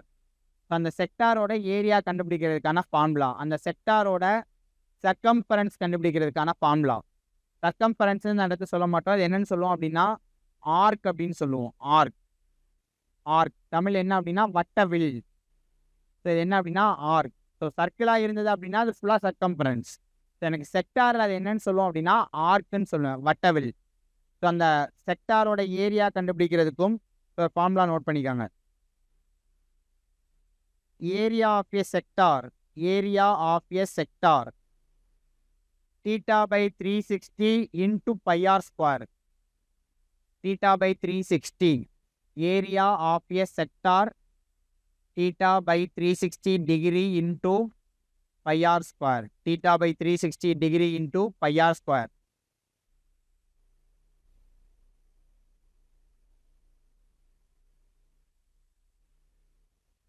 So இதே ஏரியாக்கு L into R divided by 2. L into R divided by 2. ரெண்டுமே ஏரியாக்குரிய formula தான். எனக்கு ரேடியஸும் ஸோ ஆர்க் லென்த் இந்த இடத்துல எனக்கு எல்லுங்கிறது என்ன அப்படின்னா ஆர்க் லென்த்து. எனக்கு ஆர்க் லென்த்தும் ரேடியஸும் கொடுத்துட்டாங்க அப்படின்னா ஸோ அதுக்குரிய ஏரியாக்குரிய ஃபார்முலா என்ன அப்படின்னா L into R divided by 2. So ரெண்டுமே செக்டாருக்கான ஏரியா கண்டுபிடிக்கிறதுக்கான ஃபார்முலா தான். theta by 360 into pi r square L into R divided by 2. எனக்கு இந்த இடத்துல L அப்படிங்கிறது என்ன அப்படின்னா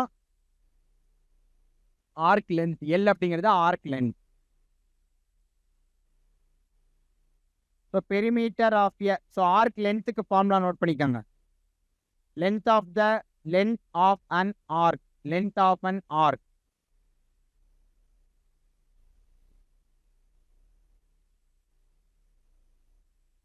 length of an arc theta by 360 into 2 pi r theta by 360 degree into 2 pi r theta by 360 into 2 pi r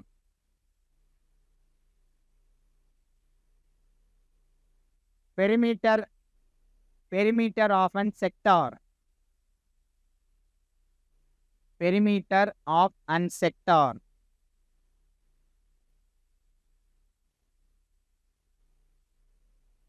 2r plus l 2r plus l அந்த செக்டார்ல என்ன இருக்கு? So இது ஒரு செக்டார் அப்படின்னா ஸோ இது என்னன்னு சொல்லுவேன் நான், ரேடியஸ். ஸோ அப்போ radius R plus R 2r. So இங்கே இருக்கக்கூடிய ஆர்க் லென்த்து எல். அப்போ 2r plus l அப்படிங்கிறது எனக்கு அந்த செக்டாரோட circumference perimeter 2r plus l.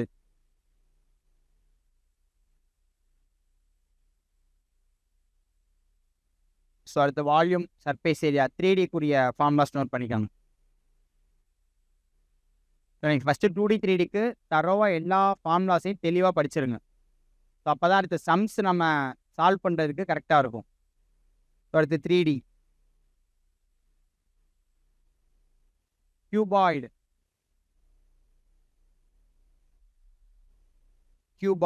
கியூபாய்டுக்குரிய வால்யூம்க்குரிய formula. So அங்கே எல்லாம் ஏரியா பார்த்தோம். So area circumference.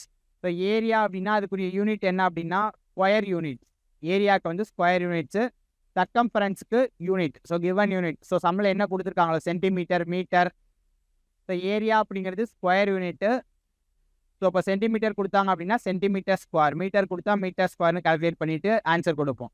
ஸோ இதே சர்க்கம்ஃபரன்ஸ் அப்படிங்கிறது யூனிட்ஸ். சர்க்கம்ஃபரன்ஸ் பெரிமீட்டரோட யூனிட் என்ன அப்படின்னா வெறும் யூனிட்ஸ் மட்டும்தான். அதுக்கு என்ன யூனிட் கொடுத்துருக்காங்களோ சென்டிமீட்டர் ஆர் மீட்டர், டெசிமீட்டர் எது கொடுத்துருக்காங்களோ அந்த மீட்டரை அப்படியே நம்ம எடுத்துக்கிறோம். ஸோ கியூபாய்டோட volume L into B into H cubic units. Cuboid volume L into B into H cubic units.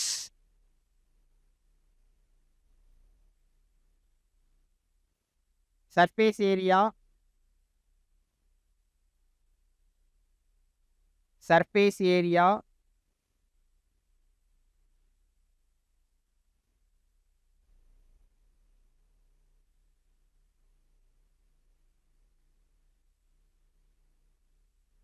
2 into LB plus BH plus 2 into LB plus BH plus HL square units. So cuboid volume L into B into H cubic units. Surface area 2 into LB plus BH plus LH square units. Diagonal of cuboid.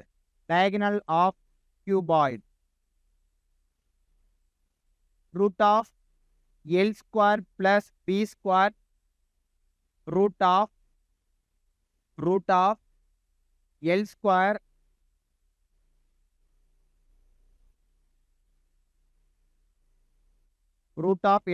plus B square plus H square. Root of L square plus B square plus H square units. So இல்லை L அப்படிங்கிறது length, Bங்கிறது breadth, Hங்கிறது height. So அடுத்தது cube. So கியூபோட volume A cube cubic units. கியூபோட volume A cube cubic units. Surface area. So அந்த surface area அப்படிங்கிறது total surface area. So அது இல்லாமல் லேட்ரல் சர்ஃபேஸ் ஏரியா அப்படின்னு ஒன்று. ஸோ இதுதான் நமக்கு பெரும்பாலும் எக்ஸாம் யூஸ்ஃபுல்லாக இருக்கும். சில இடங்களில் மட்டும் லேட்ரல் சர்ஃபேஸ் ஏரியா வரும். அந்த சம்மை பொறுத்து நான் அந்த இடத்துல உங்களுக்கு நான் அந்த ஃபார்முலா சொல்லிடுறேன். ஸோ இங்கே பார்க்கக்கூடிய சர்ஃபேஸ் ஏரியா அப்படிங்கிறது எல்லாமே total surface area. So so கியூபோட surface area 6a square square units. 6a square square unit. 6a square square units. Diagonal √3 into a units. Diagonal √3 into a units. Diagonal √3 into a unit.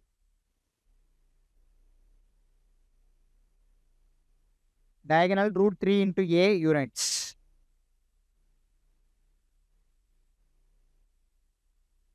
So அடுத்தது cylinder.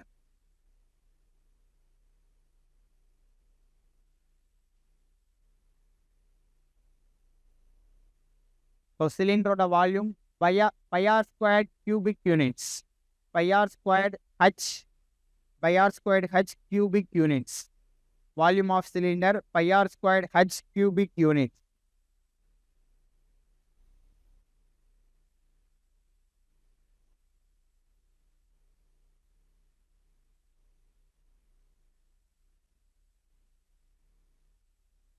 Curved surface area.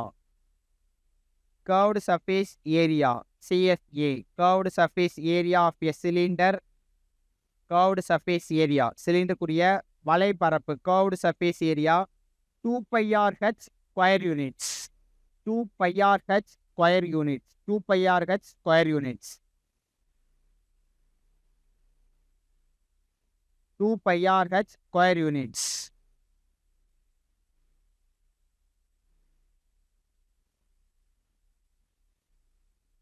Total surface area 2 pi r h plus r. Total surface area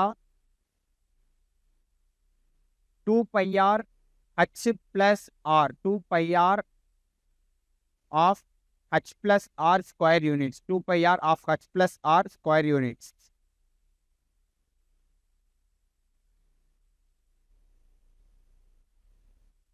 Cone.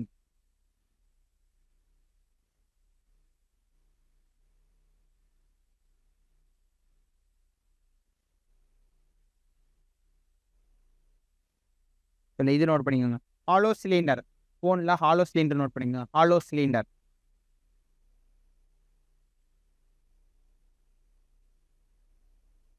Volume of hollow cylinder. Volume pi h r square minus r square.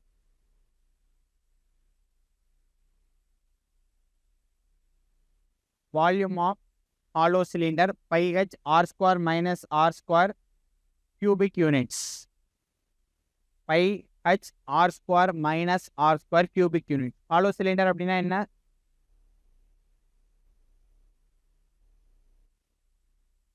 नहीं sir.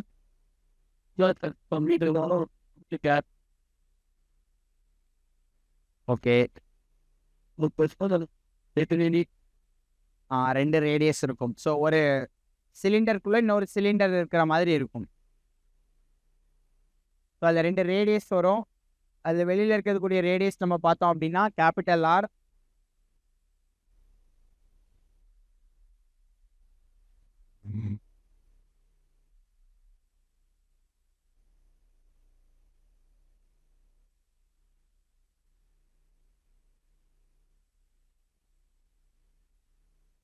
So இதோட radius small R, இதோட radius capital R. So இதோட height. So இதுக்குரிய volume அப்படிங்கிறது pi h r square minus r square.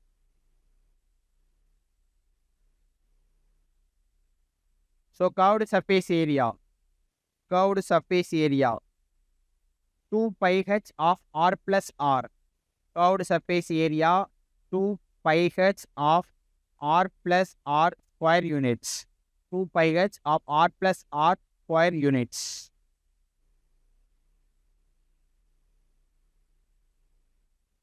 Total surface area 2 pi r plus r into r minus r plus h. 2 pi r plus r into r minus r plus h.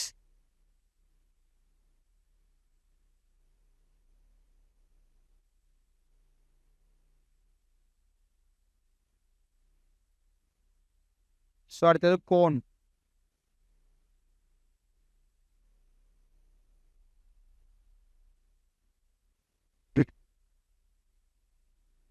So கோனுக்கு slant height, slant height.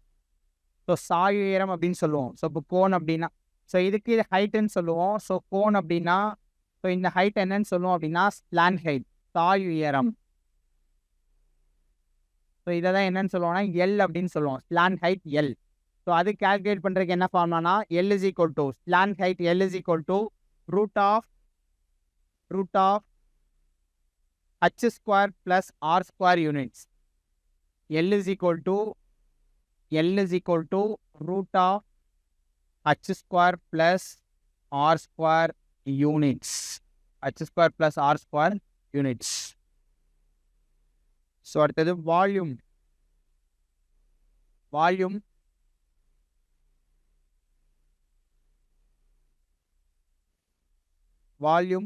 1/3 pi r squared h cubic units. 1/3 pi r squared h. 1/3 pi r squared h cubic units. 1/3 pi r squared h cubic units.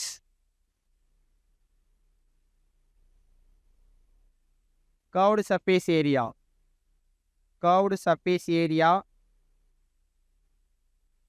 Pi into r into L square units. Pi into r into L square units. Curved surface area pi into r into L square units. Pi into r into L square units. யாராவது group 1 exam எழுதிருந்தீங்களா? group 1. Pi into r into L square units. Total surface area of a cone. Pi r into L plus r.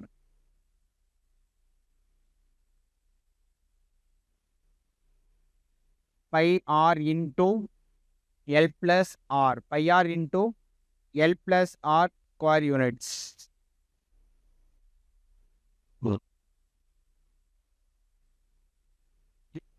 So curved surface area pi r L. Curved surface area pi into r into L. Pi r L square units. Total surface area pi r into L plus r square units. Pi r into L plus r square units. So at the sphere. So at the sphere.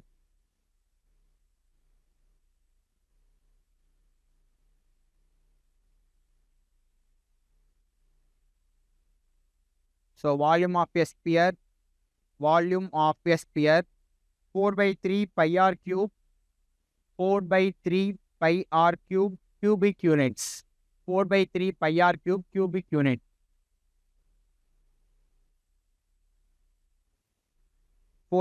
pi r cube cubic units. Surface area 4 pi r square. Surface area 4 pi r square. Surface area 4 pi r square.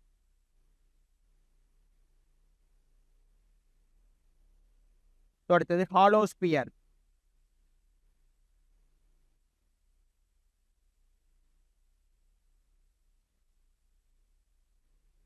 Four by 3 pi r cube minus r cube.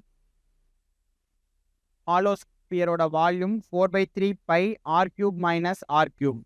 4/3 pi r cube minus r cube.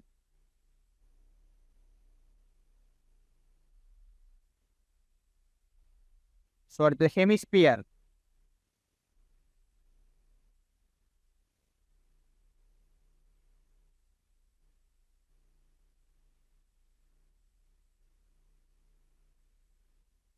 Hemisphere volume 2/3 pi r cube. 2/3 pi r cube. Volume 2/3 pi r cube. Curved surface area 2 pi r square. Curved surface area 2 pi r square. Curved surface area 2 pi r square.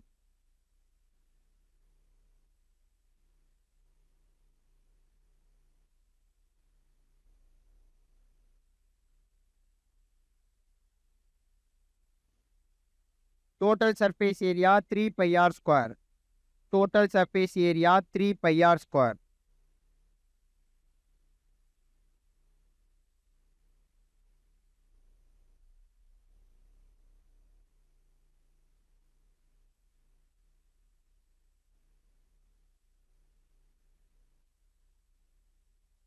So அடுத்தது hollow hemisphere.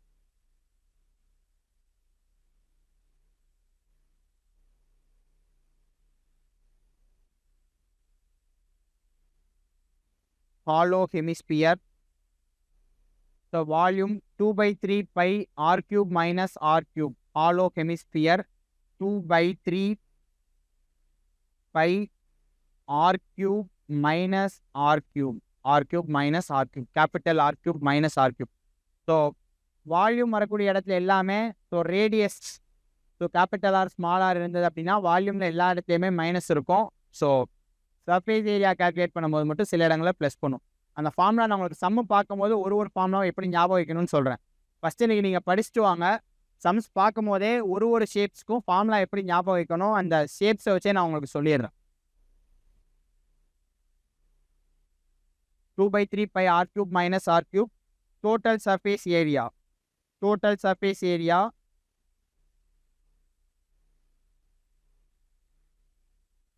pi 3 capital R square plus total surface area pi 3 capital R square plus R square. So இது ஏரியான்னு வரக்கூடிய எல்லா இடத்துக்குமே square units. So வால்யூம்க்கு எல்லாமே cubic units, அது எல்லாமே perimeter சர்க்கம்ஃபரன்ஸ்க்கு எல்லாமே unit. pi 3 capital R square plus R square. Curved surface area 2 pi R square plus R square. 2 pi capital R square plus small r square. Curved surface area, total surface area.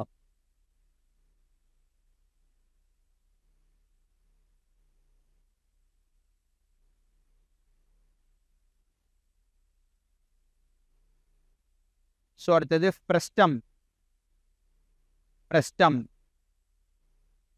ஃப்ரெஸ்டம்னா என்ன? School டேஸில் படிக்கும்போது இந்த சம்மு solve பண்ணியிருப்போம் இல்லைங்க sir? கோவில் கோபுரம் மாதிரி இருக்குங்களா? அது கோன் தானே sir? Yes. Bucket. So bucket தான் அதுக்கான ஷேப்பு. ஸோ ஃப்ரெஸ்டம்னா ஸோ இது கோன்.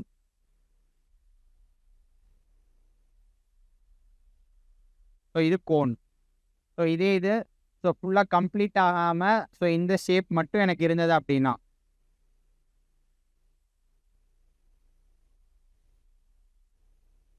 ஸோ இதை தான் என்னன்னு சொல்லுவோம்? ஃப்ரெஸ்டம். ஸோ அந்த கோனில் அந்த பார்ட்டை கட் பண்ணி எடுக்கிறோம். ஸோ அதான் என்னன்னு சொல்லுவோம் அப்படின்னா frustum. Frustum of a cone. Frustum of a cone. So அதோட volume 1/3 pi h 1/3 pi h 1/3 pi h 1/3 pi h of capital R square plus small r square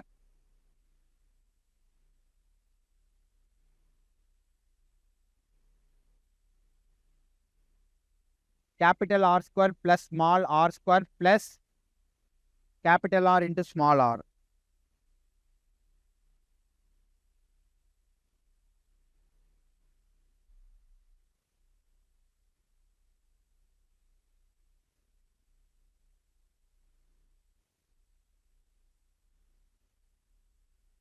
Cubic units. Curved surface area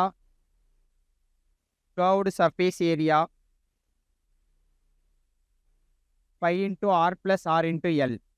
Pi into r plus r into L. Curved surface area. Total surface area pi into r plus r into L plus pi capital R square plus pi small r square. Pi capital R square plus pi small r square.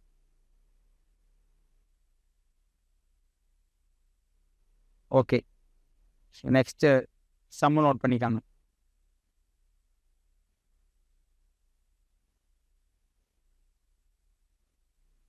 So நாளைக்கு இந்த formulas ஃபுல்லாக தெளிவாக படிச்சுட்டு வந்துடுங்க. So அப்போ தான் 2D 3Dயில் இருக்கக்கூடிய எல்லா மாடல்லையும் ஃபார்முலாஸ் தெரிஞ்சால் தான் அது இல்லாமல் அது சின்ன சின்ன கான்செப்ட் இருக்குது, அது ஃபாஸ்ட்டாக நம்ம எல்லாமே பார்க்க முடியும் 2D 3D ஃபுல்லாக. கண்டிப்பாக எக்ஸாமில் 3 சம் இருக்கும். நீங்கள் எந்த கொஷின் பேப்பர் எடுத்து பார்த்தா 2Dயில் ஒரு சம் 3Dயில் ஒரு சம் கண்டிப்பாக இருக்கும். அது இல்லாமல் 2Dலேயோ அல்லது 3Dலேயோ எக்ஸ்ட்ரா ஒரு சம் மொத்தமாக 3 சம் எல்லா கொஷின் பேப்பர்லையும் 2D 3Dயில் இருக்கும். பெரும்பாலும் நம்ம ஃபார்முலா பார்த்துட்டோ இல்லைன்னா சம் நிறையா இருக்குன்னு பார்த்துட்டோ 2D 3Dயை நிறைய பேர் ஒமிட் பண்ணுவோம். எக்காரணத்துக்கு கொண்டு இந்த டாபிக் ஒமிட் பண்ணிடாதீங்க. 3 சம் கண்டிப்பாக எக்ஸாமில் இருக்கும். ஃபார்முலாஸ் படிச்சுட்டு கொஞ்சம் ப்ராக்டிஸ் பண்ணிட்டீங்கன்னா ஈஸியாயிரும். பெரும்பாலும் டேரெக்டாக சம் இருக்கிறத விட ஸோ அப்ளிகேஷன் பேசிஸில் தான் சம் அப்படிங்கிறது நமக்கு கேட்பாங்க. ஓகே, சம் நோட் பண்ணிக்கோங்க. Find the maximum distance between 2 points.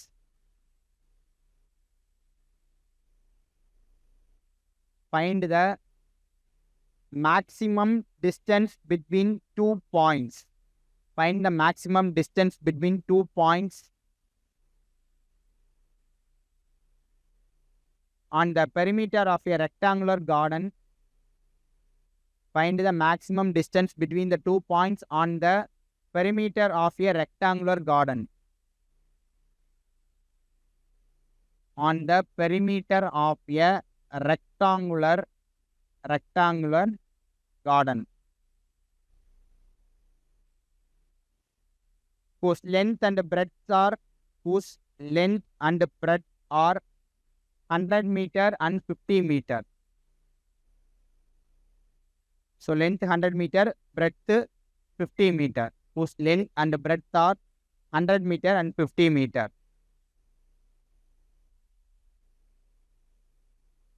எப்படி சால்வ் பண்ணோம்? ஸோ என்ன கொடுத்துருக்காங்க? Find the maximum distance between 2 points on the perimeter of a rectangular garden. So எனக்கு பெரிமீட்டர் அப்படின்னா இதுதான் அதோட பெரிமீட்டர். ஸோ பெரிமீட்டர் அப்படின்னா அதனுடைய சுற்றுப்பரப்பில் எனக்கு maximum distance between 2 points. So கண்டிப்பாக எந்த ஒரு ஷேப்பாக இருந்தாலும் எனக்கு மேக்ஸிமம் டிஸ்டன்ஸ் பிட்வீன் 2 பாயிண்ட்ஸுங்கிறது என்னவா இருக்கும் அப்படின்னா என்னவா இருக்கும்? S, diagonal. ஸோ அப்போ இந்த டயகனலோட லென்த்து தான் எனக்கு கேட்டிருக்காங்க. ஸோ இந்த டயகனலோட லென்த் என்ன அப்படிங்கிறத எனக்கு கொஷினாக கேட்டிருக்காங்க. மேக்ஸிமம் டிஸ்டன்ஸுங்கிறது எந்த ஒரு ஷேப்பாக இருந்தால் எனக்கு என்ன அப்படின்னா டயகனல் தான். ஸோ அப்போ எனக்கு டயகனல். ஸோ லென்த் என்ன கொடுத்துருக்காங்க? 100 மீட்டர். ஸோ பிரெட்த் என்ன கொடுத்துருக்காங்க? 50 மீட்டர்.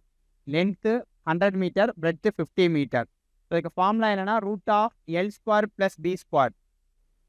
ஸோ ரெக்டாங்கிளுக்கு டயகனலுக்குரிய formula length of the diagonal is equal to √L² + B².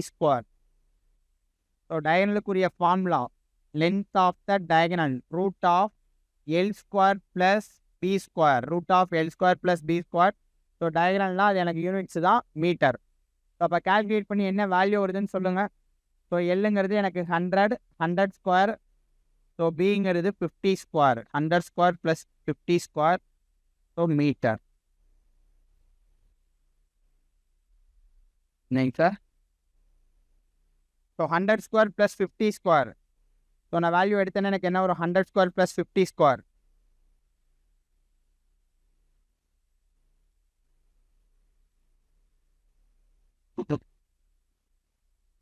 The 100² என்ன வரும்? 10,000. 50², 2,500. 12,500. ஸோ இங்கே எனக்கு 12,500. ஸோ இதுக்கு நான் ரூட் எடுக்கணும். ஸோ எல் மெத்தடில் நம்ம போட்டாலும் நமக்கு ரூட் கிடைக்கும். இல்லைங்க சார்?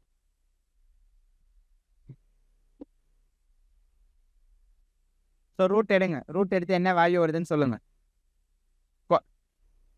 எஸ், காமனா. ஸோ ஸ்கொயர் ரூட் எடுக்கணுங்க மேம். ஸோ எல் மெத்தடில் அதோட ஃபேக்டர்ஸ் நம்ம எடுத்தோம் அப்படின்னா 2 வேல்யூக்கும் ஒரு வேல்யூ நம்ம காமனாக எடுக்கணும். ஸோ எடுத்து எனக்கு என்ன வேல்யூ வருதுன்னு சொல்லுங்கள். என்னங்க சார்? ஸோ ஆக்சுவலாக என்ன அப்படின்னா 100 × 125 எடுத்துக்கலாம்.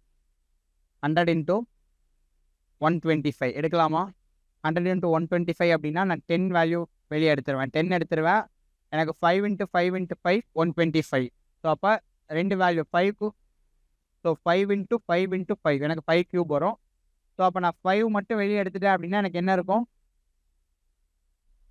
√5. ஸோ அப்போ 50 × √5 மீட்டர். 50 × √5 மீட்டர். புரியுதுல? So 100 × 125.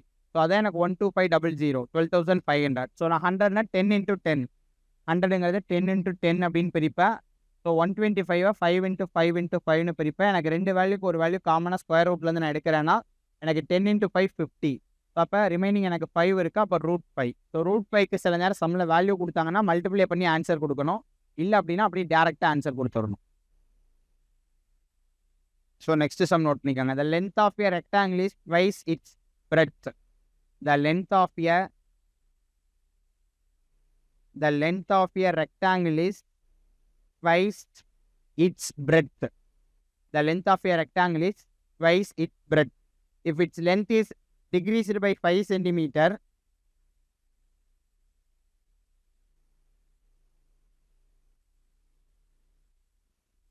if its length is decreased by 5 centimeter and breadth is increased by 5 centimeter, length is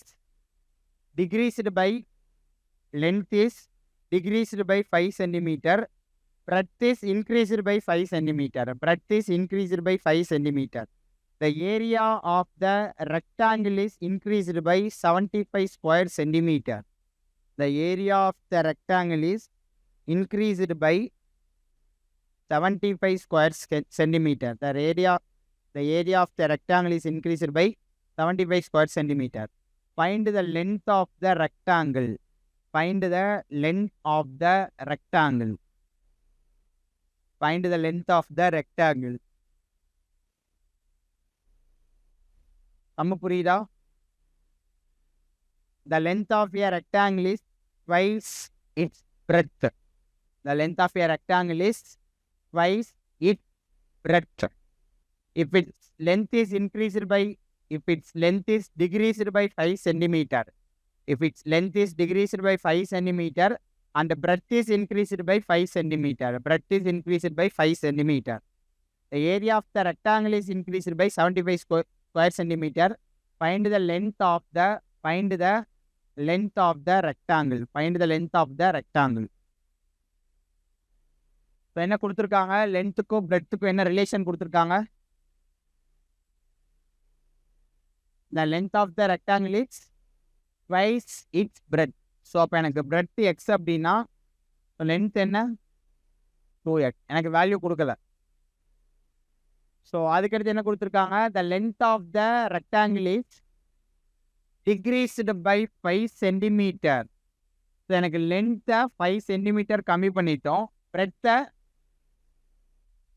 5 centimetre increase பண்ணிட்டாங்க. இந்த இன்க்ரீஸ் பண்ணதுக்கப்புறம் இது எனக்கு நார்மலாக இருக்கக்கூடிய லென்த் அண்ட் பிரெட்.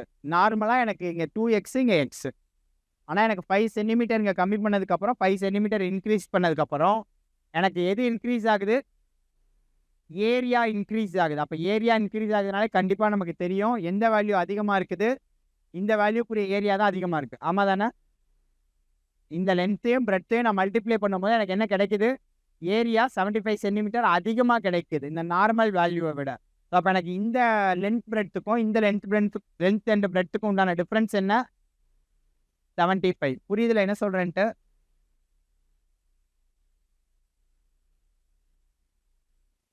ஸோ அது நார்மலாக இருக்கக்கூடிய ரெக்டாங்கிளோட லென்த்தும் பிரெட்த்தும் எனக்கு எக்ஸு 2x எக்ஸு. எனக்கு அதில் 5 நான் இங்கே டிக்ரீஸ் பண்ணிட்டேன், லென்த்தில் பிரெட்த்தில் 5 இன்க்ரீஸ் பண்ணிட்டேன். அப்படி இன்க்ரீஸ் பண்ணதுக்கப்புறம் இந்த நார்மல் லென்த் பிரெட்த்துக்கு கிடைக்கக்கூடிய ஏரியாவும் ஸோ இதில் கிடைக்கக்கூடிய எனக்கு ஏரியாவுக்கு உண்டான டிஃப்ரென்ஸ் என்ன? 75. ஸோ எனக்கு இது ஏரியா கண்டுபிடிக்கும் போது எனக்கு 75 அதிகமாக கிடைக்கும். அதான் சம்மில் கொடுத்துருக்காங்க. ஸோ இதான் ஈக்குவேஷன். இதை நான் சால்வ் பண்ணேன்னா எனக்கு என்ன வேல்யூ கிடைக்கும் அப்படின்னா எக்ஸோட வேல்யூ கிடைக்கும். எனக்கு எக்ஸுங்கிறது என்ன? பி. அதான் கொஸ்டினாக கேட்டிருக்காங்க. எனக்கு சால்வ் பண்ணி என்ன ஆன்சர் வரும்னு சொல்லுங்கள். பிரெட் தானே கேட்டிருக்காங்க. Length of the rectangle. Okay, x value என்ன வருது? X value 20. ஸோ அப்போ எனக்கு 20 அப்படிங்கிறது என்ன? பிரெட். எனக்கு லென்த் என்ன? லென்த் 40.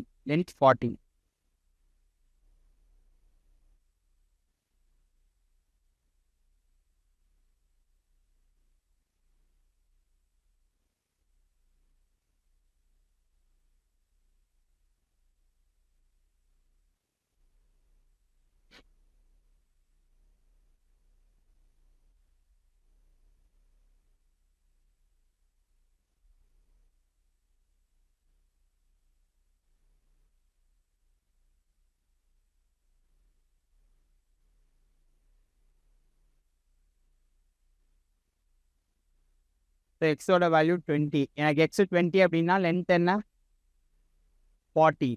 ஸோ அப்போ 40 into 20 எனக்கு இங்கே 800. 40 into 20 800. ஸோ 2x minus 5 எனக்கு லென்த்தில் 5 நான் கம்மி பண்ணுறேன்னா என்ன எனக்கு 35. ஸோ இங்கே எனக்கு இங்கே 20 இங்கே 40. ஸோ அப்போ எனக்கு இங்கே 20னா 25. 35 into 25. ஸோ 150 175 70. ஸோ 875 எனக்கு டிஃப்ரென்ஸு 75. ஸோ நான் கண்டுபிடிச்சது கரெக்டு தான். ஸோ எனக்கு எக்ஸோட வேல்யூ 20, லென்த்தோட வேல்யூ என்ன 40. நெக்ஸ்ட் சம் நோட் பண்ணிக்காங்க. The perimeters of two squares are 40 centimeter and 32 centimeter. The perimeters of two squares are 40 centimeter and 32 centimeter. 40 centimeter and 32 centimeter. Find the perimeter of a third square. Find the perimeter of a third square whose area is equal to the. Find the perimeter of a third square. Find the perimeter of a third square whose area is equal to the. Whose area is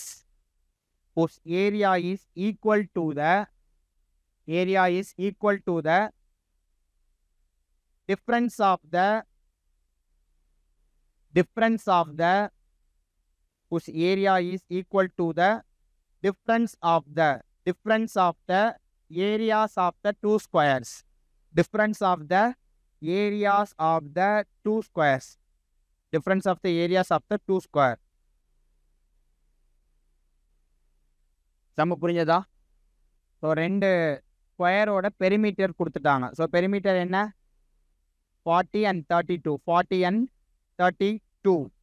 Find the perimeter of a third square. So perimeter கொடுத்துட்டாங்கன்னா நான் side கண்டுபிடிக்கணும். எனக்கு ஸ்கொயரோட பெரிமீட்டருக்கு என்ன formula 4a. So அப்போ 4aனா எனக்கு ஏங்கிறது என்ன 40/4 32 divided by 4. அப்போ எனக்கு ஃபஸ்ட்டு ஸ்கொயரோட சைடு என்ன அப்படின்னா 10. செகண்ட் ஸ்கொயரோட சைடு என்ன என்ன சொல்கிறேன் புரியுதுல 4a is equal to 40. இப்போ சொல்லுங்க. ஸோ எனக்கு ஸோ ஃபஸ்ட்டு ஸ்கொயரோட பெரிமீட்டர் என்ன 40 சென்டிமீட்டர். 40 சென்டிமீட்டரா மீட்டரா centimetre. So second square 32 centimetre. So எனக்கு ஃபார்முலா என்ன பெரிமீட்டருக்கு 4a. 4a is equal to 40னா எனக்கு a is equal to 10 centimetre. First ஸ்கொயரோட சைடு என்ன அப்படின்னா 10 சென்டிமீட்டர். செகண்ட் ஸ்கொயரோட சைடு என்ன அப்படின்னா 32 divided by 4 8 centimetre. So third ஸ்கொயரோட பெரிமீட்டர் என்ன சொல்லியிருக்காங்க so perimeter of the third square whose area is equal to the.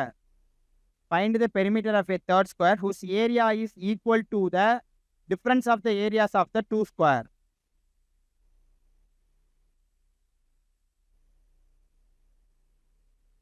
So third square ஓட ஏரியா என்ன சொல்லியிருக்காங்க